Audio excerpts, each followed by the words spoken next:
সুতরাং ভালোবাসা দেবেন, আমাদের চ্যানেলটি সাবস্ক্রাইব করবেন অবশ্যই, কারণ আমাদের যে পরিমাণ ভিউ সেই পরিমাণ সাবস্ক্রাইবার নেই। যারা শুনছেন তারা সাবস্ক্রাইব করে শুনবেন, যাতে করে আপনারা সমস্ত আপডেট পেয়ে যেতে পারেন এবং আমাদেরও বিশ্বাস থাকে যে হ্যাঁ, সামনের সময়টা আমরা ঠিকভাবে এগিয়ে যেতে পারবো। আমরা চলে যাচ্ছি আমাদের প্রথম ঘটনায়। যেভাবে লেখা আছে আমি সেভাবেই পড়ে শোনাচ্ছি। আসসালামু আলাইকুম রাসেল ভাই, আশা করি ভালো আছেন। আমার নাম রিয়াজ রাজ। ঘটনাটি লিখছি রামগঞ্জ থেকে। ভূত.com-এ এর আগে অনেকগুলো ঘটনা লিখে পাঠিয়েছিলাম, হয়তো ওগুলো আপনাদের পছন্দ হয়নি, কিন্তু এই ঘটনাটি কোনো শোনা বা বানানো গল্প নয়। ঘটনার বয়সও তেমন বেশি নয়, এই তো গত অক্টোবর মাসেই ঘটেছে। অর্থাৎ তিনি এই ইমেলটি পাঠিয়েছেন বেশ আগে, 2022-এর শেষের দিকে। তখনকার সময়ের ঘটনায় হয়তো উনি উল্লেখ করছেন। তিনি বলছেন, যদি ঘটনাটি সিলেক্টেড হয় তাহলে অডিয়েন্সের উদ্দেশ্যে বলবো, আপনারা প্রত্যেকটা ঘটনা বা প্রত্যেকটি মুহূর্ত খুব মনোযোগ দিয়ে শুনবেন। এটি আপনাদের কাছে আমার রিকোয়েস্ট। আর যাই হোক, আমি অন্তত একটা কথা জোর গলায় বলতে পারি, এইরকম ঘটনা আপনারা আগে কখনো কোথাও শোনেননি। বেশি কথা না বলি, আমি সরাসরি চলে যাই আমার ঘটনায়। অনেকে বলেন সব প্রশ্নের উত্তর থাকে, কিন্তু এই কথাটা যদি এমন হয় সব প্রশ্নের উত্তর থাকে না, মানে এমন কিছু প্রশ্ন থাকে যা শুধুমাত্র প্রশ্নের মাঝেই সীমাবদ্ধ। এটির উত্তর খোঁজাখুঁজি করার আগে আপনাকে ভাবতে হবে যে উত্তর আপনার কল্পনার শক্তির বাইরে, অর্থাৎ সমাধান এমন কিছু হতে পারে যা এই বিজ্ঞান যুগে হাসাহাসির বড় অংশ। অনেকে দিন দুপুরে ডাকাতের হাতে পড়েছেন, ছিনতাইকারীর কবলে পড়েছেন।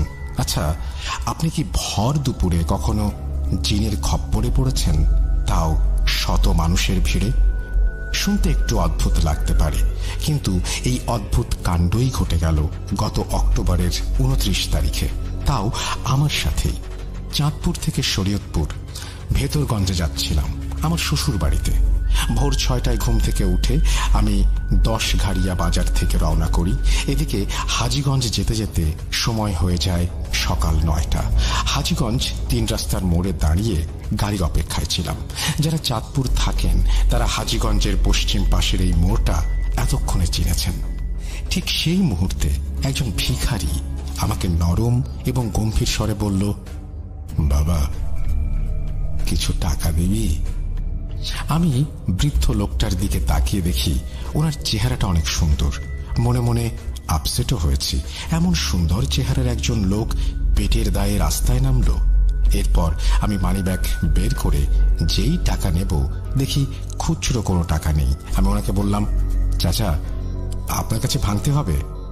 লোকটা মাথা নাড়িয়ে না সূচক ইঙ্গিত করল এবং সেই মুহূর্তে স্টেশনে বাসও চলে আসে।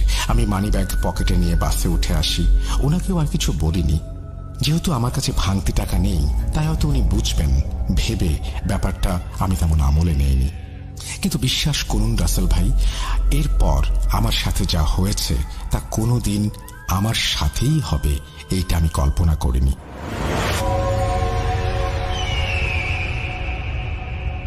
বাস থেমেছে সোজা চাঁদপুর বাস স্ট্যান্ডে।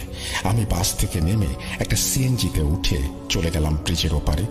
যারা চাঁদপুর বা লক্ষ্মীপুরে থাকেন এই স্থানগুলো সম্পর্কে আপনাদের নিশ্চয়ই ধারণা থাকবে, কারণ আমি একমাত্র এখানেই হরিণা ফেরিঘাটের গাড়ি পাব, আর এরপর ট্রলারে শরীয়তপুর যেতে হবে আমার। তো যখন আমি ব্রিজের ওপারে গিয়ে সিএনজিতে উঠেছি, খেয়াল করলাম একটু দূরে রেল লাইনের রাস্তায় সেই বৃদ্ধ লোক দাঁড়িয়ে আছে এবং তিনি আমার দিকেই তাকিয়ে আছেন। এই সিএনজি স্ট্যান্ড রেল লাইনের পাশেই, তাই আমি স্পষ্ট ওনাকে দেখতে পেয়েছি। কিন্তু আমি এই ভেবে অবাক হলাম, ওনাকে তো হাজীগঞ্জ ফেলে এসেছি, এত দূর আমার আগে উনি কিভাবে আসবেন? এই ব্যাপারটা নিয়ে ভাবতে ভাবতে লোকটি আমার কাছে এসে সেই নরম এবং গম্ভীর স্বরে বলল, বাবা, কিছু টাকা দিবি? আমি অবাক হয়ে ওনার দিকে কিছুক্ষণ তাকিয়েছিলাম। এত দূর আসতে আসতে আমার কাছে খুচরো টাকাও হয়েছে। আমি ঘর থেকে বেরিয়ে তড়িঘড়ি করে ওনাকে একটা 10 টাকার নোট দিলাম। উনি টাকাটা নিয়ে দেখলাম অন্যদিকে চলে যাচ্ছেন। এদিকে গাড়িতে লোক হয়ে যাওয়ায় ড্রাইভার গাড়ি স্টার্ট দেয় এবং রওনা করে হরিণাঘাটের উদ্দেশ্যে। ব্রিজের এপার থেকে হরিণাঘাট অবধি পুরো রাস্তায় আমি শুধু সেই বৃদ্ধ লোকটার কথাই ভেবেছি।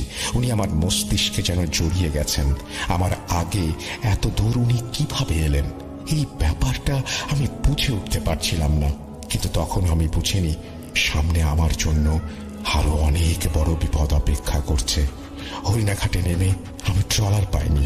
এদিকে দেখলাম ফেরি ছাড়ার সময় হয়ে গেছে।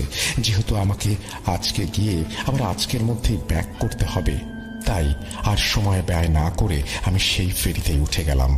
আপনারা যারা ফেরিতে চলাচল করেছেন বা দেখেছেন তারা নিশ্চয়ই জানেন ফেরির দ্বিতীয় অথবা তৃতীয় তলায় একটা ভাতের দোকান নয়তো চায়ের দোকান থাকে।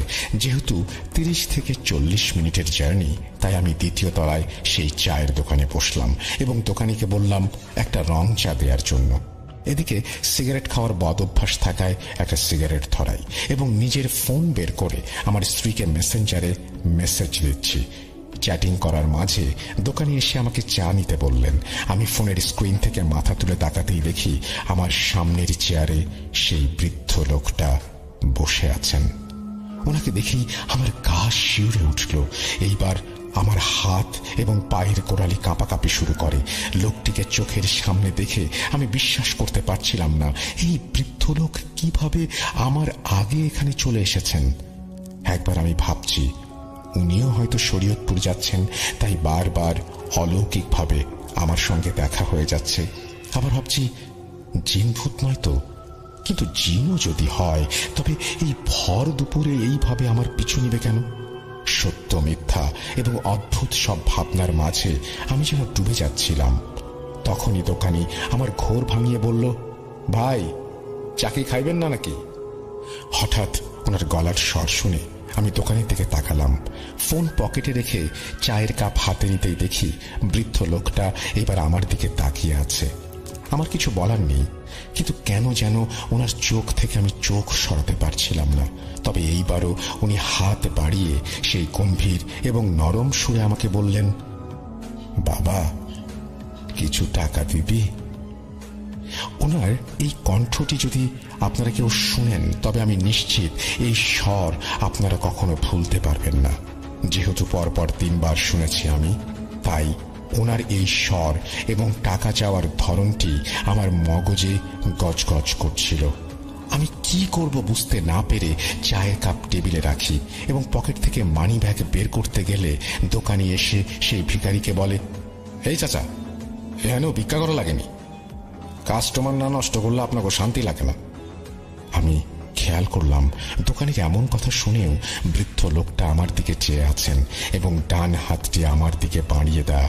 কিন্তু এইবার আমার পাশে দোকানিকে পেয়ে সাহস করেই কৌতূহল বশত বলে বসলাম, চাচা আপনাকে তো আমি হবিগঞ্জ দেখেছিলাম, এরপর ভাঙতি টাকা নাই তাই টাকা দেইনি। এরপর ব্রিজের ওপারেও আপনাকে দেখলাম আর 10 টাকাও দিলাম। আপনি আবার এখানে কিভাবে এলেন? আর কেন টাকা চেয়েছেন? নাকি ভুলে গেছেন যে আমি আপনাকে টাকা দিয়েছিলাম? আমার কথা শুনে দোকানিও দেখলাম এবার অবাক হলেন।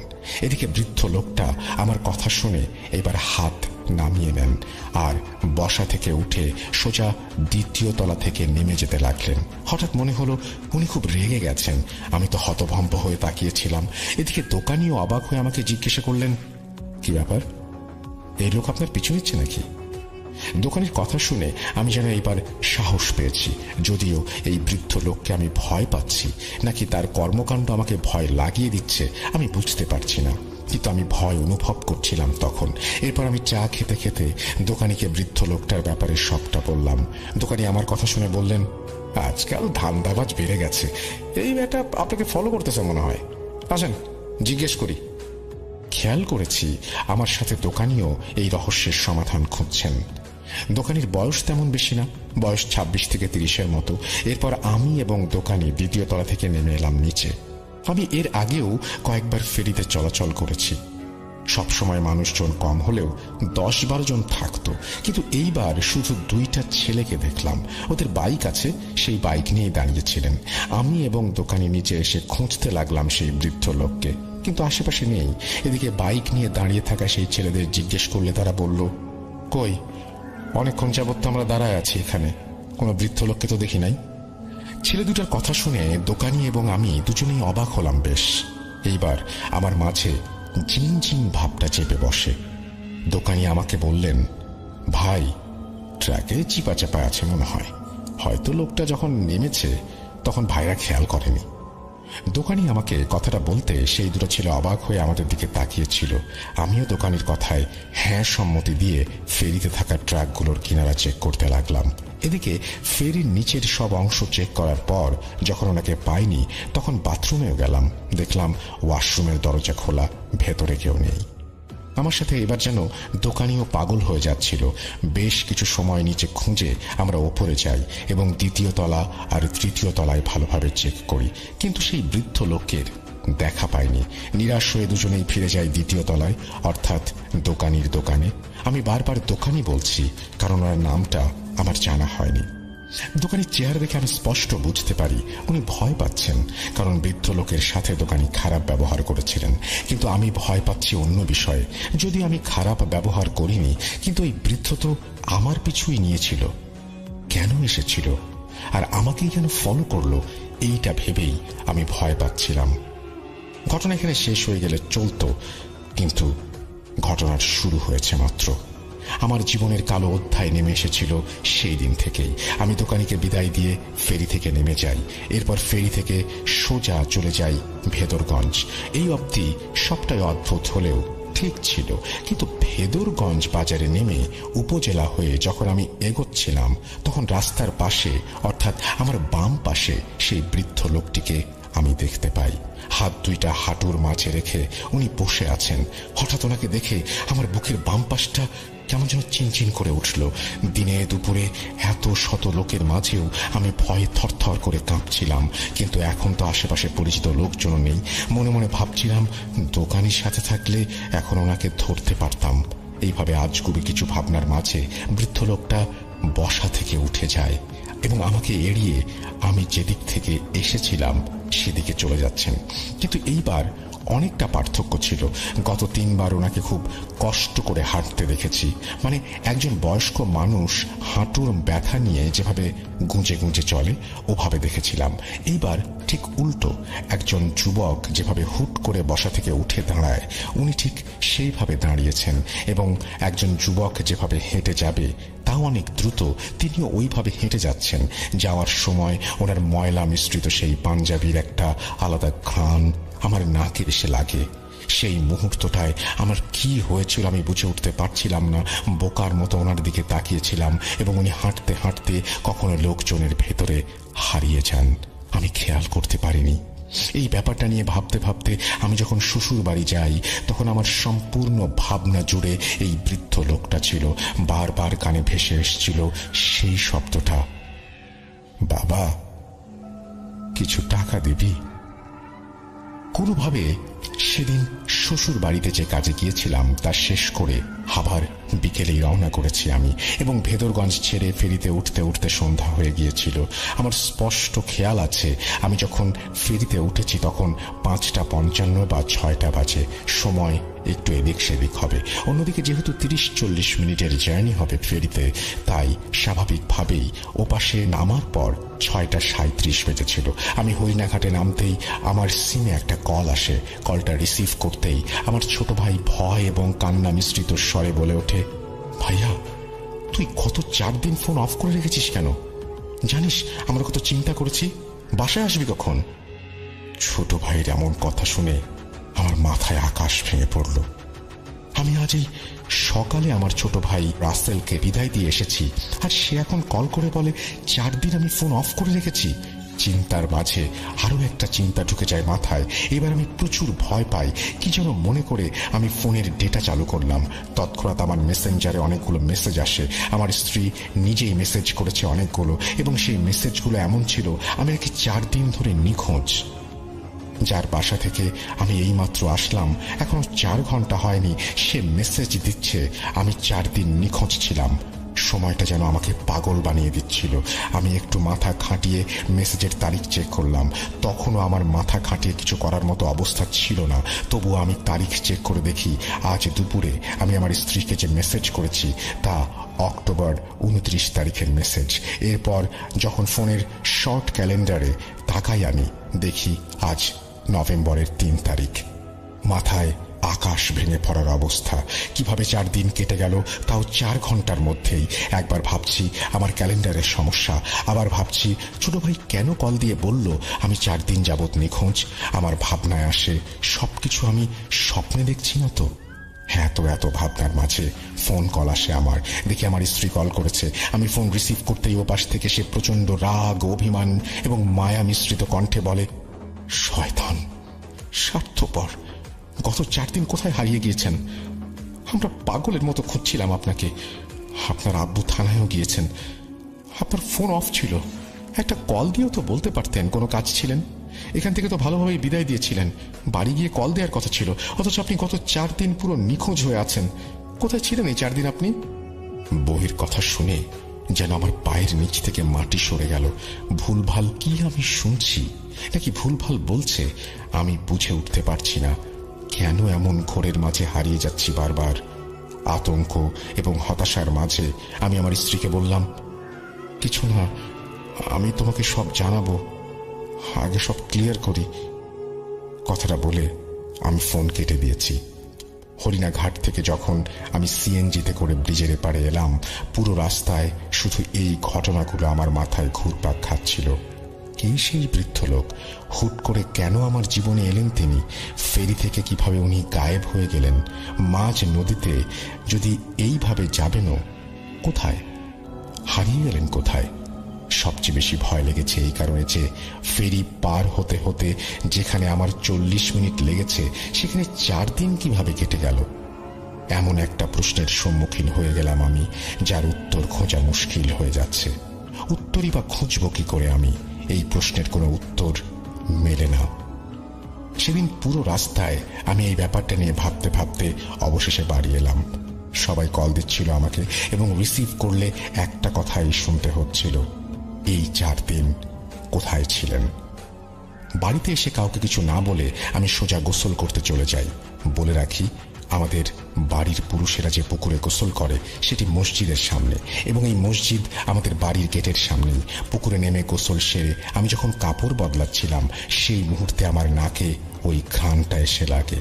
অর্থাৎ শরীয়তপুর ভেদরগঞ্জ উপজেলার সামনে বৃদ্ধ লোকের যে ঘ্রাণ আমি পেয়েছিলাম, ঠিক সেই ঘ্রাণটি এখন আমি পাচ্ছি। রাত প্রায় 9টা বাজে। আমি ঘ্রাণ পেয়ে সঙ্গে সঙ্গে এদিক সেদিক তাকাই, কিন্তু আশেপাশে কেউ ছিল না। এইবার ভয়টা আরো বেশি বেড়ে যায়। আমার বোঝা হয়ে গেছে আমি কোনো জিন ভূতের খপ্পরে পড়েছি, কিন্তু এই অশরী আমার পিছু নিল কেন তা আমার জানা নেই। তাড়াহুড়া করে আমি জামা বদলে ফেলি, সাবান নিয়ে সোজা বাসায় এসে পড়ি। পরিবারের সবাই আমার দিকে 2টা নজরে তাকাচ্ছিল। একটা হচ্ছে 4 দিন কিছু না বলে কোথায় ছিলাম, তাও এখন চুপচাপ, তাই রাগ। আরেকটি হচ্ছে 4 দিন পর আমাকে খুঁজে পেয়ে আনন্দ। সবার মুখের অবস্থা দেখে বিষয়টা আমি জানতে পারলেও সত্যটা কাউকে বলছিলাম না। কারণটা আগেই বলেছি, এই বিজ্ঞান যুগে এইসব জিন ভূতের ঘটনা মানুষ হাসাহাসির অংশ হিসেবে গ্রহণ করে, কিন্তু সে হাসে না যার সাথে ঘটে। মা আমাকে খেতে ডাকে, আমি খাবো না বলে বেরিয়ে যাই, কারণ বেশি দেরি করলে যদি বড়সড় ক্ষতি হয়। তাই তখনই একটা হুজুরের সাথে সাক্ষাৎ করি, এবং সেটাই আমার সঠিক মনে হয়েছে। রামগঞ্জের নাম করা সৈকত কবিরাজকে আশা করি অনেকেই চিনবেন।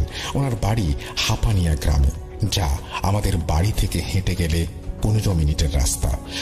রাত 9টা 30 মিনিটে আমি একটা রিক্সা ভাড়া করে সৈকত কবিরাজের চেম্বারে যাই, কিন্তু দোকান বন্ধ থাকায় শেষমেশ ওনার বাসায় যেতে হয়। ওনার বাসার সামনে গিয়ে যখন আমি ডাক দিতে যাব, সেই মুহূর্তে উনি ঘর থেকে বেরিয়ে এসে আমাকে বলতে লাগলেন, তুই তাড়াতাড়ি বাড়ি ছেড়ে বের হ, কোনো প্রশ্ন করবি না, এই মুহূর্তে আমার বাড়ি ত্যাগ কর। কথাগুলো শুনে আমি নিজেকে আরো অসহায় ভাবতে লাগলাম। ওনার কথায় প্রচুর রাগ আর ভয় ছিল। আমি আসার আগেই হয়তো উনি ওনার জিনদের দিয়ে সব জানতে পেরেছেন, কারণ লোকে মুখে শুনেছি ওনার কাছে অনেক জিন আছে। কিন্তু আমার মনে হতে লাগলো এই মুহূর্তে আল্লাহ ছাড়া আমার আর কোনো উপায় নেই। কোনো দিকে কোনো উপায় না পেয়ে সেদিন রাতে বাসায় গিয়ে আমি নামাজের বিছানায় পড়ে যাই, কারণ আমি খুব ভয় পাচ্ছিলাম। ভাবতেও পারছি না 40 মিনিটে আমি 4 দিন কিভাবে পার করলাম। শুনতে হয়তো কারো ভয় লাগবে না, কিন্তু যার সাথে ঘটে একমাত্র সেই বোঝে কতটা ভয় লাগে এখানে। আল্লাহর কাছে এই বিপদ থেকে রক্ষা চাই আমি। অনেকক্ষণ কান্নাকাটি করে নিজের রুমে এসে দোয়া কালাম পড়ে শুয়ে যাই। এদিকে আমার স্ত্রী সহ অনেকে কল দিচ্ছে আমাকে, কিন্তু এই ঘোর আর হতাশা যেন আমাকে বাস্তব জগৎ থেকে আলাদা করে নিল। কারো সাথে কথা বলতে ইচ্ছে হচ্ছে না আমার। কেমন একটা হয়ে গেছি আমি এইসব নিয়ে ভাবতে ভাবতে। এর মাঝেই আমি ঘুমিয়ে যাই। এই ঘুমিয়ে যাওয়ার পর থেকে যদি সব মিশে যেত, যদি ঘুম থেকে উঠে বলতে পারতাম, ইস কি বাজে ছিল স্বপ্নটা, আহা কত সুন্দর হতো সবকিছু। কিন্তু এই কালো অধ্যায় আমাকে সেদিন থেকে আরো বেশি জ্বালাতে শুরু করে। ঘুমের মাঝে আমি সেই বৃদ্ধ লোককে বারবার দেখি। বারবার উনি স্বপ্নে এসে আমাকে বলেন, বাবা কিছু টাকা দিবি, দে না অল্প কিছু টাকা। এমন স্বপ্ন দেখে আমি লাফ মেরে উঠি। ওনার চেহারা মাশাআল্লাহ অনেক সুন্দর, কিন্তু এই সুন্দরের মাঝে যে ভয়টা আমি পাচ্ছি তার ব্যাখ্যা আমার কাছে নেই। ওনার সেই কণ্ঠস্বর আমার হৃৎপিণ্ড যেন ছিনিয়ে নেয়। তাও একবার না, 2 বার না, পুরো একটা রাতে যদি আমি 10 বার ঘুমাই, 10 বার উঠি, তবে সেই বৃদ্ধ 10 বারই আমার স্বপ্নে এসে আমাকে বলে, বাবা কিছু টাকা দিবি। আমি স্বপ্নটা দেখে লাফ মেরে উঠি। এরপর আবার দোয়া পড়ে ঘুমাই। তখন স্বপ্নে এসে বলেন, বাবা কিছু টাকা দিবি। এই যন্ত্রণা আমার ঘুমানো বন্ধ হয়ে গেছে। ঘুমাতে যেতেও আমি ভয় পেতে শুরু করি, কিন্তু ঘুম যদি না হয় তখন সেই অদ্ভুত ঘ্রাণ আমার নাকে এসে গড়গড় করে প্রবেশ করতে থাকে। অর্থাৎ ঘুম গেলেও অশান্তি, না গেলেও অশান্তি। আমি পাগল হয়ে যাচ্ছিলাম। অবশেষে না পেরে আমি আমার ফ্যামিলিকে সবকিছু জানাই। এরপরে মনে হচ্ছিল আমার ফ্যামিলিকে জানানোর আগেই আমি ভালো ছিলাম। ফ্যামিলিকে বলার পর থেকে আমার সাথে আরো অস্বাভাবিক ঘটনা ঘটতে শুরু করে। রাতে ঘরের টিনে কেউ সজোরে লাথি মারে। মনে হয় টিন এতক্ষণে ভেঙে পড়ে গেছে, কিন্তু যখন আমরা সেই স্থান চেক করি দেখি কোনো আঘাতের চিহ্ন নেই। আমি সেই অদ্ভুত ঘ্রাণ সবসময় পেতে শুরু করছিলাম। ঘর থেকে বের হলেই আমার মাথা ঘুরানো শুরু হতো। তাই বিছানায় প্রতিবন্ধীর মতো পড়ে গেছিলাম আমি। অনেক হুজুর, অনেক কবিরাজের কাছে যাওয়া হয়েছে, কিন্তু তারা বারবার আমার ফ্যামিলিকে তাড়িয়ে দিয়েছে। কেউ সমাধান করতে আসে না। কেন আসে না তা আমাকে কেউ বোঝাতেও পারে না। এইভাবে অনেক দিন কেটে যায়। আমি শুকিয়ে কাঠ হয়ে যাচ্ছিলাম। গায়ে লাগাতার জ্বর শুরু হয়েছে আমার। মৃত্যুর কবলে হেলে যাচ্ছিলাম দিন দিন। প্রতিদিন রাতে সেই বৃদ্ধ লোকটা স্বপ্নে এসে আমার কাছ থেকে টাকা চেয়েই যাচ্ছে। ভয়ে ঘুম না এলে আমাকে সেই ঘ্রাণ পাগল করে দেয়। এরপর 18 দিন পর সৈকত কবিরাজ আমাদের বাড়িতে আসেন। ওনার মুখে কে এই জিন এবং কিভাবে আমার জীবনের সাথে জড়িয়ে গেছে তা শুনতে পাই আমরা, এবং এইটা শুনে অনেক বেশি ভয় পেয়ে যাই। কবিরাজ আমাকে একটা তাবিজ বেঁধে দিয়ে গেছেন যাতে সেই জিন আমার আশেপাশে আসতে না পারে, কিন্তু এই তাবিজ আমাকে শুধু 2 দিন শান্তি দিয়েছিল। এরপর আরো সব ভয়ানক ঘটনা শুরু হয়। শুধু আমার সাথেই নয়, আমার পুরো ফ্যামিলির সাথেই। কি হয়েছিল আমাদের সাথে এবং কে ছিল এই বৃদ্ধ লোক তার সময় করে পরের এপিসোড শুরু হবার আগেই পাঠাবো ইনশাআল্লাহ। আজ আর লিখতে পারছি না। পুরো ঘটনা এক এপিসোডে বলা হলে হয়তো ইমেল পড়ার সময় হবে না। গত 9 তারিখে আমি সুস্থ হয়েছি, অর্থাৎ ডিসেম্বর মাসের 9 তারিখে। জানি না আর কখনো সেই বৃদ্ধ লোক এসে বলবে কিনা, বাবা কিছু টাকা দিবি। জানি না এই সুস্থতা কতদিনের, তবে পরের ঘটনা লেখা অবধি আমি চাইব আমার ঘটনাটি লিসনারদের পড়ে শোনান। এটি কোনো বানোয়াট গল্প না। লিসনারদের উদ্দেশ্যে সবার মতো আমিও একটা প্রশ্ন ছুঁড়তে চাই। 4 ঘন্টায় কখনো যদি আপনি 4 দিন পার করে দেন, আপনার অনুভূতি কেমন হতে পারে? রাসেল ভাই, যদি ঘটনা সিলেক্টেড হয় অবশ্যই আমাকে জানাবেন, আর যদি কোনো সমস্যা থাকে বা সিলেক্ট না হয় সেটিও আমাকে জানাবেন। ভূত.com দীর্ঘজীবী হোক। রিয়াজ রাজ, রামগঞ্জ, লক্ষ্মীপুর, তারপরে তিনি তার ফোন নাম্বার শেয়ার করেছেন। থ্যাংক ইউ ভেরি মাচ আপনার ঘটনা পাঠানোর জন্য, এবং আপনি এত চমৎকার একটা ঘটনা পাঠিয়েছেন সেজন্য আপনাকে আন্তরিকভাবে ধন্যবাদ জানাচ্ছি। আপনার নেক্সট ঘটনার অপেক্ষায় থাকলাম আমরা। যারা শুনছিলেন তাদেরও নিশ্চয়ই ভালো লেগেছে। আমরা চলে যাব পরবর্তী ঘটনাগুলোতে। আপনারা জানেন যে পরবর্তী ঘটনাগুলো সেই ঘটনাগুলো যেই ঘটনাগুলো আপনারা হয়তো বারবার শুনতে চান, হয়তো আপনারা অনেকেই মিস করেছেন, হয়তো আপনারা অনেকেই পরের ঘটনাগুলো এতবার শুনেছেন যে এখন হয়তো শুনবেন না। তারপরেও ঘটনাগুলো শোনাতে চাচ্ছি যারা মিস করেছেন তাদের জন্য, এবং যারা আবারও শুনতে চান তাদের জন্য। শুনেই দেখুন, ভালো লাগতে পারে।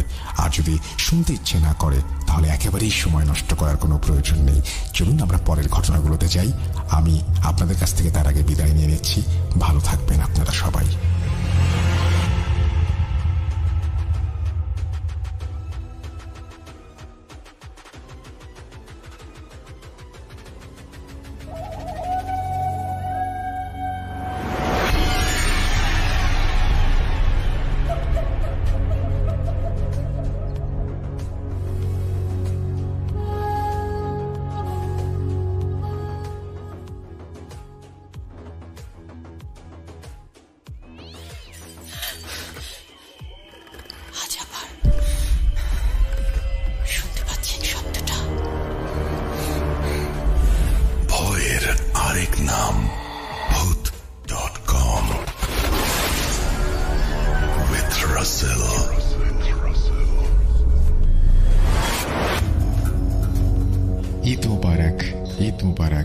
ঈদ মুবারক। আপনাদের সবাইকে স্বাগত জানাচ্ছি আমাদের ফ্রাইডে স্পেশাল ঈদ স্পেশাল এপিসোডে, এবং আশা করছি আপনারা সবাই ভালো আছেন এবং ভালোর দলে আছেন, এবং ঈদের এই আনন্দ ছড়িয়ে পড়েছে সবার মধ্যে।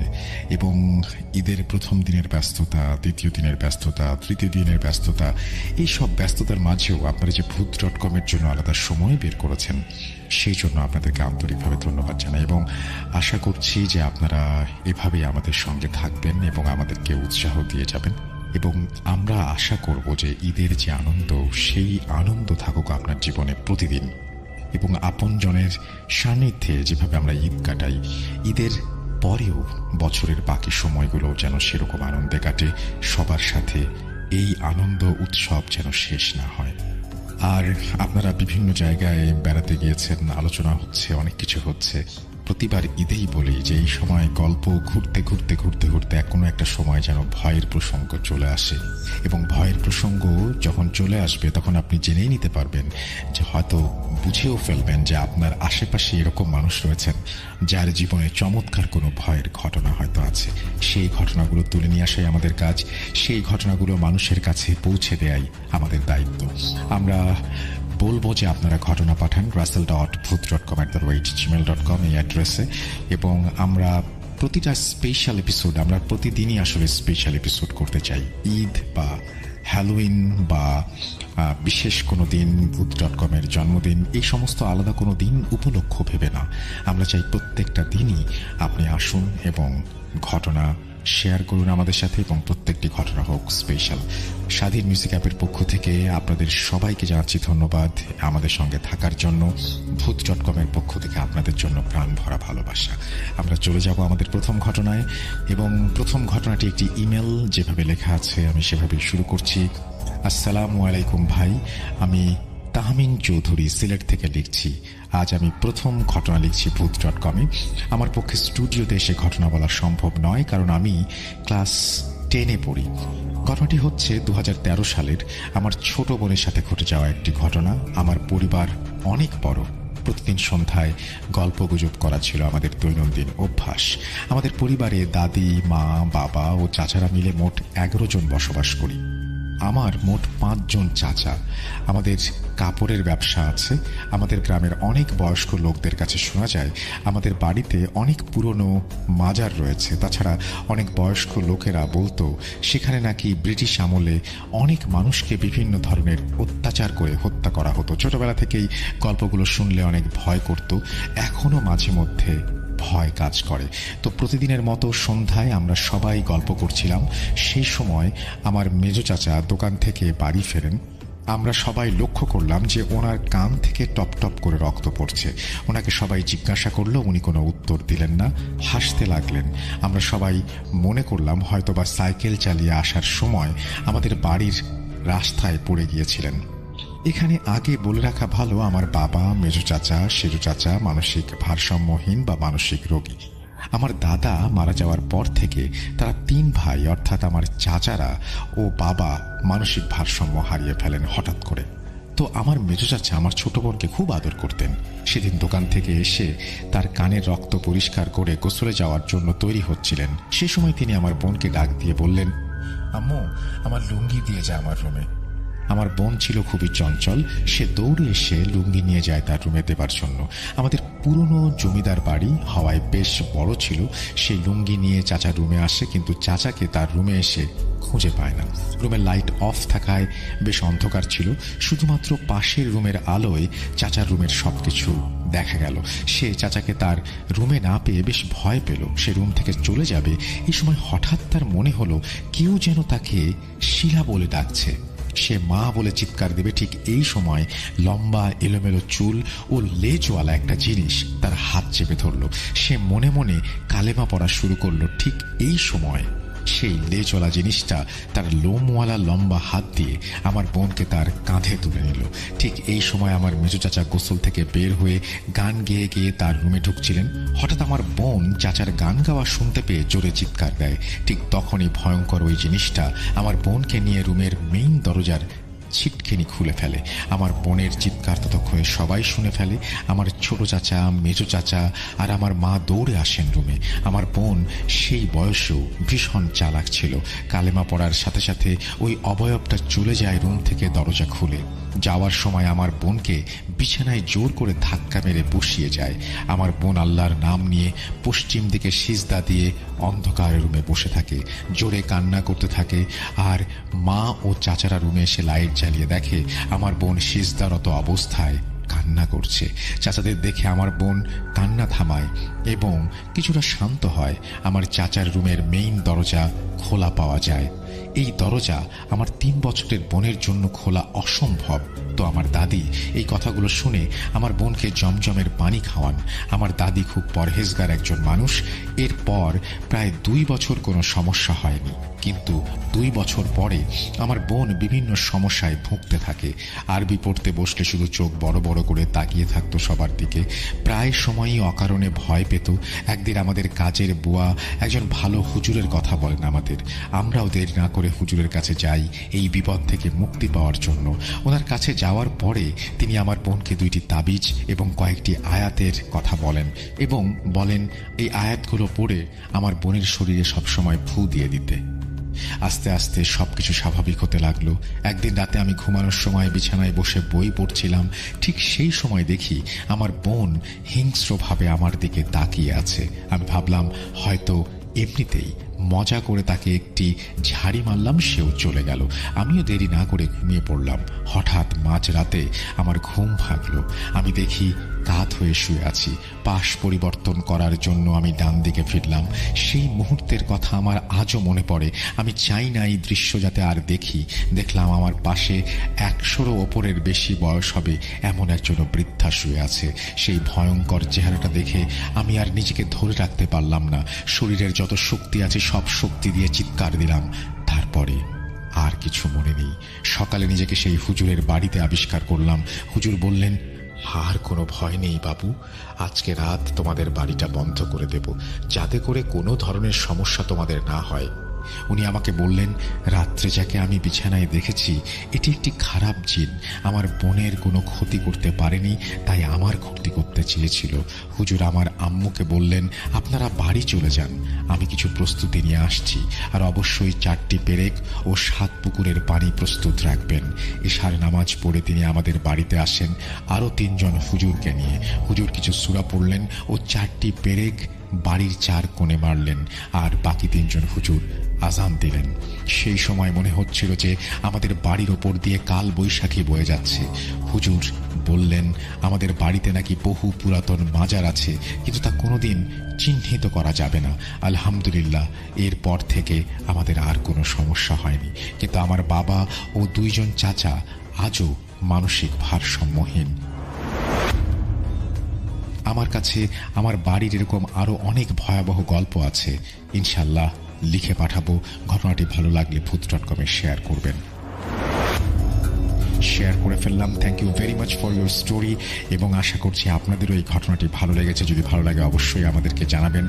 আসলে সব ঘটনা আমাদের কাছে অন্যরকম লাগে এই কারণে, একই ধরনের ভয় হলেও এক একজন সেই ভয়টা উপলব্ধি করে, বুঝতে পারে বা এক্সপেরিয়েন্স করে এক একভাবে। এটাই সবচাইতে বড় মজা। সেই ভয়ের মুহূর্তটা আসার পরে কে কিভাবে সেটাকে দেখে, কে কিভাবে সেটাকে সামাল দেয় এবং তারপরে কি ঘটে, এই জিনিসগুলো কিন্তু ম্যাক্সিমাম সময় আলাদা থাকে। যাই হোক, ঈদের অনেক শুভেচ্ছা আপনাদের সবাইকে। ধৈর্য ধরে এই দিনেও আমাদের ঘটনা শুনছেন, সেজন্য আবারও ধন্যবাদ। আমরা চলে যাব আমাদের পরের ঘটনায়, কারণ এর পরে রয়েছেন আফনান ভাই, এবং আফনান ভাইয়ের ঘটনায় যাওয়ার আগে আমি বলবো আপনারা ইমেল পাঠান আমাদেরকে, ঘটনা পাঠান আমাদেরকে, এবং আমাদেরকে ঘটনা পাঠাতে হলে আমাদের ইমেল অ্যাড্রেসটা মনে রাখুন, russell.booth.com@gmail.com। আমরা চলে যাব আমাদের পরবর্তী ঘটনায়।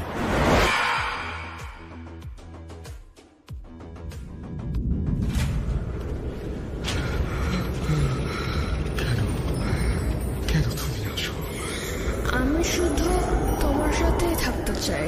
কিভাবে সম্ভব? মৃতদের এই পৃথিবীতে থাকতে নেই।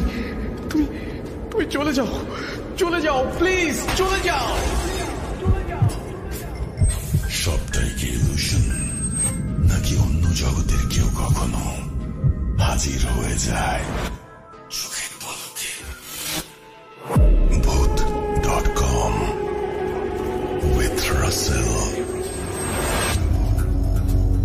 Welcome back. ঈদ মুবারক, ঈদ মুবারক, ঈদ মুবারক।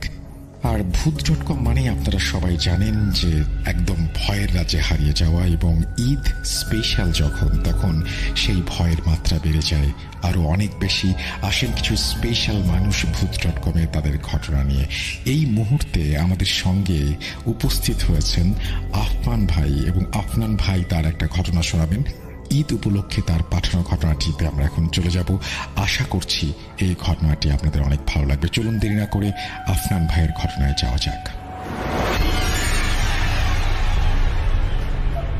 প্রিয় লিসেনার্স, আজকের এই এপিসোডে একটি ঘটনা আপনাদেরকে শোনাতে চাই। আজকের এই এপিসোডের ঘটনাটি আমাদেরকে যিনি পাঠিয়েছেন, তার বেশ কিছু ঘটনা ইতোপূর্বেও আমরা প্রচার করেছি। তার নাম মাসুদ রানা। ওনার বাড়ি কুড়িগ্রাম জেলার রাজারহাট উপজেলার বিদ্যানন্দ ইউনিয়নের গাবুর হেলান গ্রামে। চলুন সরাসরি ঘটনাতে চলে যাই। ঘটনাটি বলার আগে একটা লেজেন্ড আপনাদের সামনে উপস্থাপন করাটা জরুরি বলে মনে করছি। আপনারা ঝিনাইদহ জেলার ঢোল সমুদ্র নামে একটা জায়গা রয়েছে, একটা বিশাল পুকুর রয়েছে। এইটার কথা অনেকেই জানেন, ইউটিউবে সার্চ দিলেও ঢোল সমুদ্র সম্পর্কিত তথ্য পেয়ে যাবেন। তো এরকম বেশ কিছু ঘটনা বাংলাদেশের বিভিন্ন প্রান্তে কিন্তু ছড়িয়ে ছিটিয়ে আছে, যেগুলো মিথ বা লেজেন্ড হিসাবেই আমাদের মধ্যে প্রচলিত। তো এমনই একটি জায়গা কুড়িগ্রামে রয়েছে। ওখানে একটা বিখ্যাত মেলা হয়, বহু বছর ধরে, অনেক যুগ ধরে চলছে। ওখানে একটা রাজার বাড়ি ছিল একটা সময়। খরার মৌসুমে তীব্র পানি সংকটে পড়ত পুরো গ্রাম। তো সেই রাজা একটি পুকুর খননের সিদ্ধান্ত নেন। দিনমজুরদের দিয়ে সেই পুকুর খননের কাজ শুরুও করেন উনি। কিন্তু অনেক দূর খোঁড়ার পরেও পানি আর ওঠে না। রাজা আরো গভীর করার নির্দেশ দেন, যে আরো গভীর করতে হবে, তাহলে হয়তো পানি উঠবে। কিন্তু তারপরেও পানি ওঠে না। রাজা বিষয়টি নিয়ে খুব চিন্তায় পড়ে গেলেন। একদিন রাজা স্বপ্নের মধ্যে দেখলেন মহিলা পুরুষ মিশ্রিত গলায় একটা ছায়া অবয়ব বলছে, তুই তোর দুইটি মেয়েকে দিয়ে পুকুরের মধ্যে নামিয়ে একটি বিশেষ পূজা করাবি, তারপর দেখবি পানি উঠে যাবে। যেহেতু রাজা হিন্দু ধর্মাবলম্বী ছিলেন, তাই তিনি এই স্বপ্নের ব্যাপারটি পরের দিন তার অধীনে থাকা মন্দিরের পুরোহিতকে জানান। মন্দিরের পুরোহিত বলেন, তাহলে তো রাজামশাই পূজাটা করাই উচিত। সেদিন দুপুরবেলা থেকে পূজা শুরু করে দেন তারা পুকুরের মধ্যে নেমে। বেশ কয়েকজন মানুষ কিন্তু ছিল সেখানে, যেমন রাজা, তার দুই মেয়ে, যাদের নাম সিন্দুর আর মতি, এরকম আরো অনেকেই ছিল সেখানে। পূজা করার এক পর্যায়ে সবাই লক্ষ্য করে মাটি ফেটে পানি বেরিয়ে আসছে, কিন্তু পানি এত জোরে পুকুরের ভিতরে জমা হচ্ছে যে কয়েক মুহূর্তের মধ্যেই হাঁটু সমান পানি হয়ে যায়। সবাই দৌড়ে পুকুরের উপরে চলে আসে, কিন্তু ঠিক সেই সময় সিন্দুর ও মতি কোনোভাবেই উপরে উঠতে পারেনি, যার ফলে তারা পুকুরে ডুবে যায়। এরপর রাজা তার লোকবল দিয়ে অনেক খোঁজার চেষ্টা করেও এই সিন্দুর ও মতি দুই বোনকে আর খুঁজে পান না। বহু বছর পরেও একটি ঘটনা মানুষ কিন্তু বিভিন্ন সময় দেখেছেন বলে জানা যায়। বহু বছর ধরে নাকি ওই দিনটাতে, যেই দিনে সিন্দুর ও মতি পানির নিচে হারিয়ে গিয়েছিল, দুটো হাত নাকি দেখা যেত পানির উপরে ভেসে উঠত। এখন আর অবশ্য এরকমটা হয় না বলে জানিয়েছেন আমাদেরকে মাসুদ রানা। তো তখন থেকেই প্রতি বছর সিন্দুর মতির নামে একটি মেলা অনুষ্ঠিত হয়ে আসছে সেখানে। এই তো গেল সেই পুকুর রিলেটেড এক মিথ যেটা প্রচলিত রয়েছে সেই কথা। এবার আসি ঘটনায়। ঘটনাটি মাসুদ রানা সংগ্রহ করেছেন ওনার ফ্রেন্ডের কাছ থেকে। মূলত তার দাদার পরিবারের সাথে ঘটে যাওয়া ঘটনা। তার দাদারা ছিলেন 4 ভাই। ঘটনার সময়কাল 1950-এর দশকের আশেপাশে কোনো একটা সময় হবে। ওনার ফ্রেন্ডের দাদার বড় ভাইয়ের নাম হচ্ছে আলিম মিয়া। তার বয়স যখন 9-10 বছর, তখন সে তার বাবার কাছে জিদ ধরে যে এই যে সিন্দুরমতি মেলায় যাবে। যেহেতু সিন্দুরমতির মেলার সাথে আমাদের ঘটনার একটা সম্পর্ক রয়েছে, এই সিন্দুরমতি মেলা কিভাবে আসলো এটা বলার জন্যই সেই মিথটা আপনাদেরকে বললাম। তো সিন্দুরমতির মেলায় তো যাবেন। এখন আলিম মিয়া তার বাবাকে বলেছেন মেলায় নিয়ে যেতে, অনেক জোরাজোরি করছে, বাবাও রাজি হন। এখন আলিম মিয়ার বাবার নাম হচ্ছে ভেরু মিয়া। তো এই ভেরু মিয়ার সব থেকে বড় যে সন্তান তিনি হচ্ছেন আজিজ মিয়া। তবে এই আজিজ মিয়ারা আবার 2 যমজ ভাই। এই 2 যমজ ভাইয়ের মধ্যে আগে যিনি জন্ম নিয়েছেন তিনি হচ্ছেন আজিজ মিয়া। তো আর একজন আছে, তার নাম জসিম মিয়া। তবে আজিজ মিয়ার যে যমজ ভাই তার নামটা মাসুদ রানা বলতে পারেন নাই। এই আজিজ মিয়া হচ্ছেন এই মাসুদ রানার ফ্রেন্ডের দাদা। আর মাসুদ রানার ফ্রেন্ডের নাম হচ্ছে রাকিবুল হাসান খোকন। তাদের বাড়ি ওই বিদ্যানন্দ ইউনিয়নেই। তো ভেরু মিয়ার 2 সন্তান বয়স একটু ছোট হওয়ায় তিনি এই আজিজ মিয়া এবং আলিম মিয়াকে নিয়েই সেই মেলার উদ্দেশ্যে রওনা হন। আজিজ মিয়ার যিনি যমজ ভাই আছেন তাকে আর নেন নাই, আর অন্য 2 জন তার আবার বয়সে ছোট। এই জন্যই মূলত এই আজিজ মিয়া এবং আলিম মিয়াকে নিয়ে সেই মেলার উদ্দেশ্যে রওনা হয়েছেন। যেতে যেতে প্রায় দুপুর হয়ে যায়। তখন হেঁটেই যেত সবাই। 7-8 কিলোমিটারের রাস্তা ছিল সেই সিন্দুরমতি মেলায় যাওয়ার জন্য। মানে ওনাদের ওই গ্রাম থেকে যে ওই মেলায় যাবেন পথটা এতটা দূরত্ব ছিল আর কি। ওই মেলার একদম মাঝখান, সেখানে কিন্তু ওই বিশাল পুকুরটা, 1 বা 1.5 একর জায়গা নিয়ে এই পুকুরটা। আর পুকুরের চারদিকে বড় বড় রাস্তা। এই রাস্তার চারপাশ দিয়েই মেলা বসে। অনেক ভিড় হয়, দূর দূরান্ত থেকে লোকজন আসে, যেহেতু অনেক বছরের পুরনো মেলা। পুকুরের চারদিকে বেশ কিছু বট গাছও রয়েছে, বট গাছগুলো বেশ পুরনো। তো তারা মেলায় গিয়েছেন, ঘোরাঘুরি করেন, টুকটাক খাবার খায়, কিছু কেনাকাটা করে। হঠাৎ ভেরু মিয়া লক্ষ্য করেন যে আজিজ মিয়া তাদের সাথে নাই।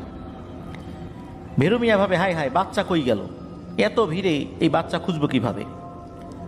তো তিনি কি করেছেন, আলিম মিয়াকে এক সাইডে একটি বট গাছের নিচে রেখে বলেন যে আলিম তুই এখানেই থাক, আমি খুঁজে দেখি আজিজ গেল কই।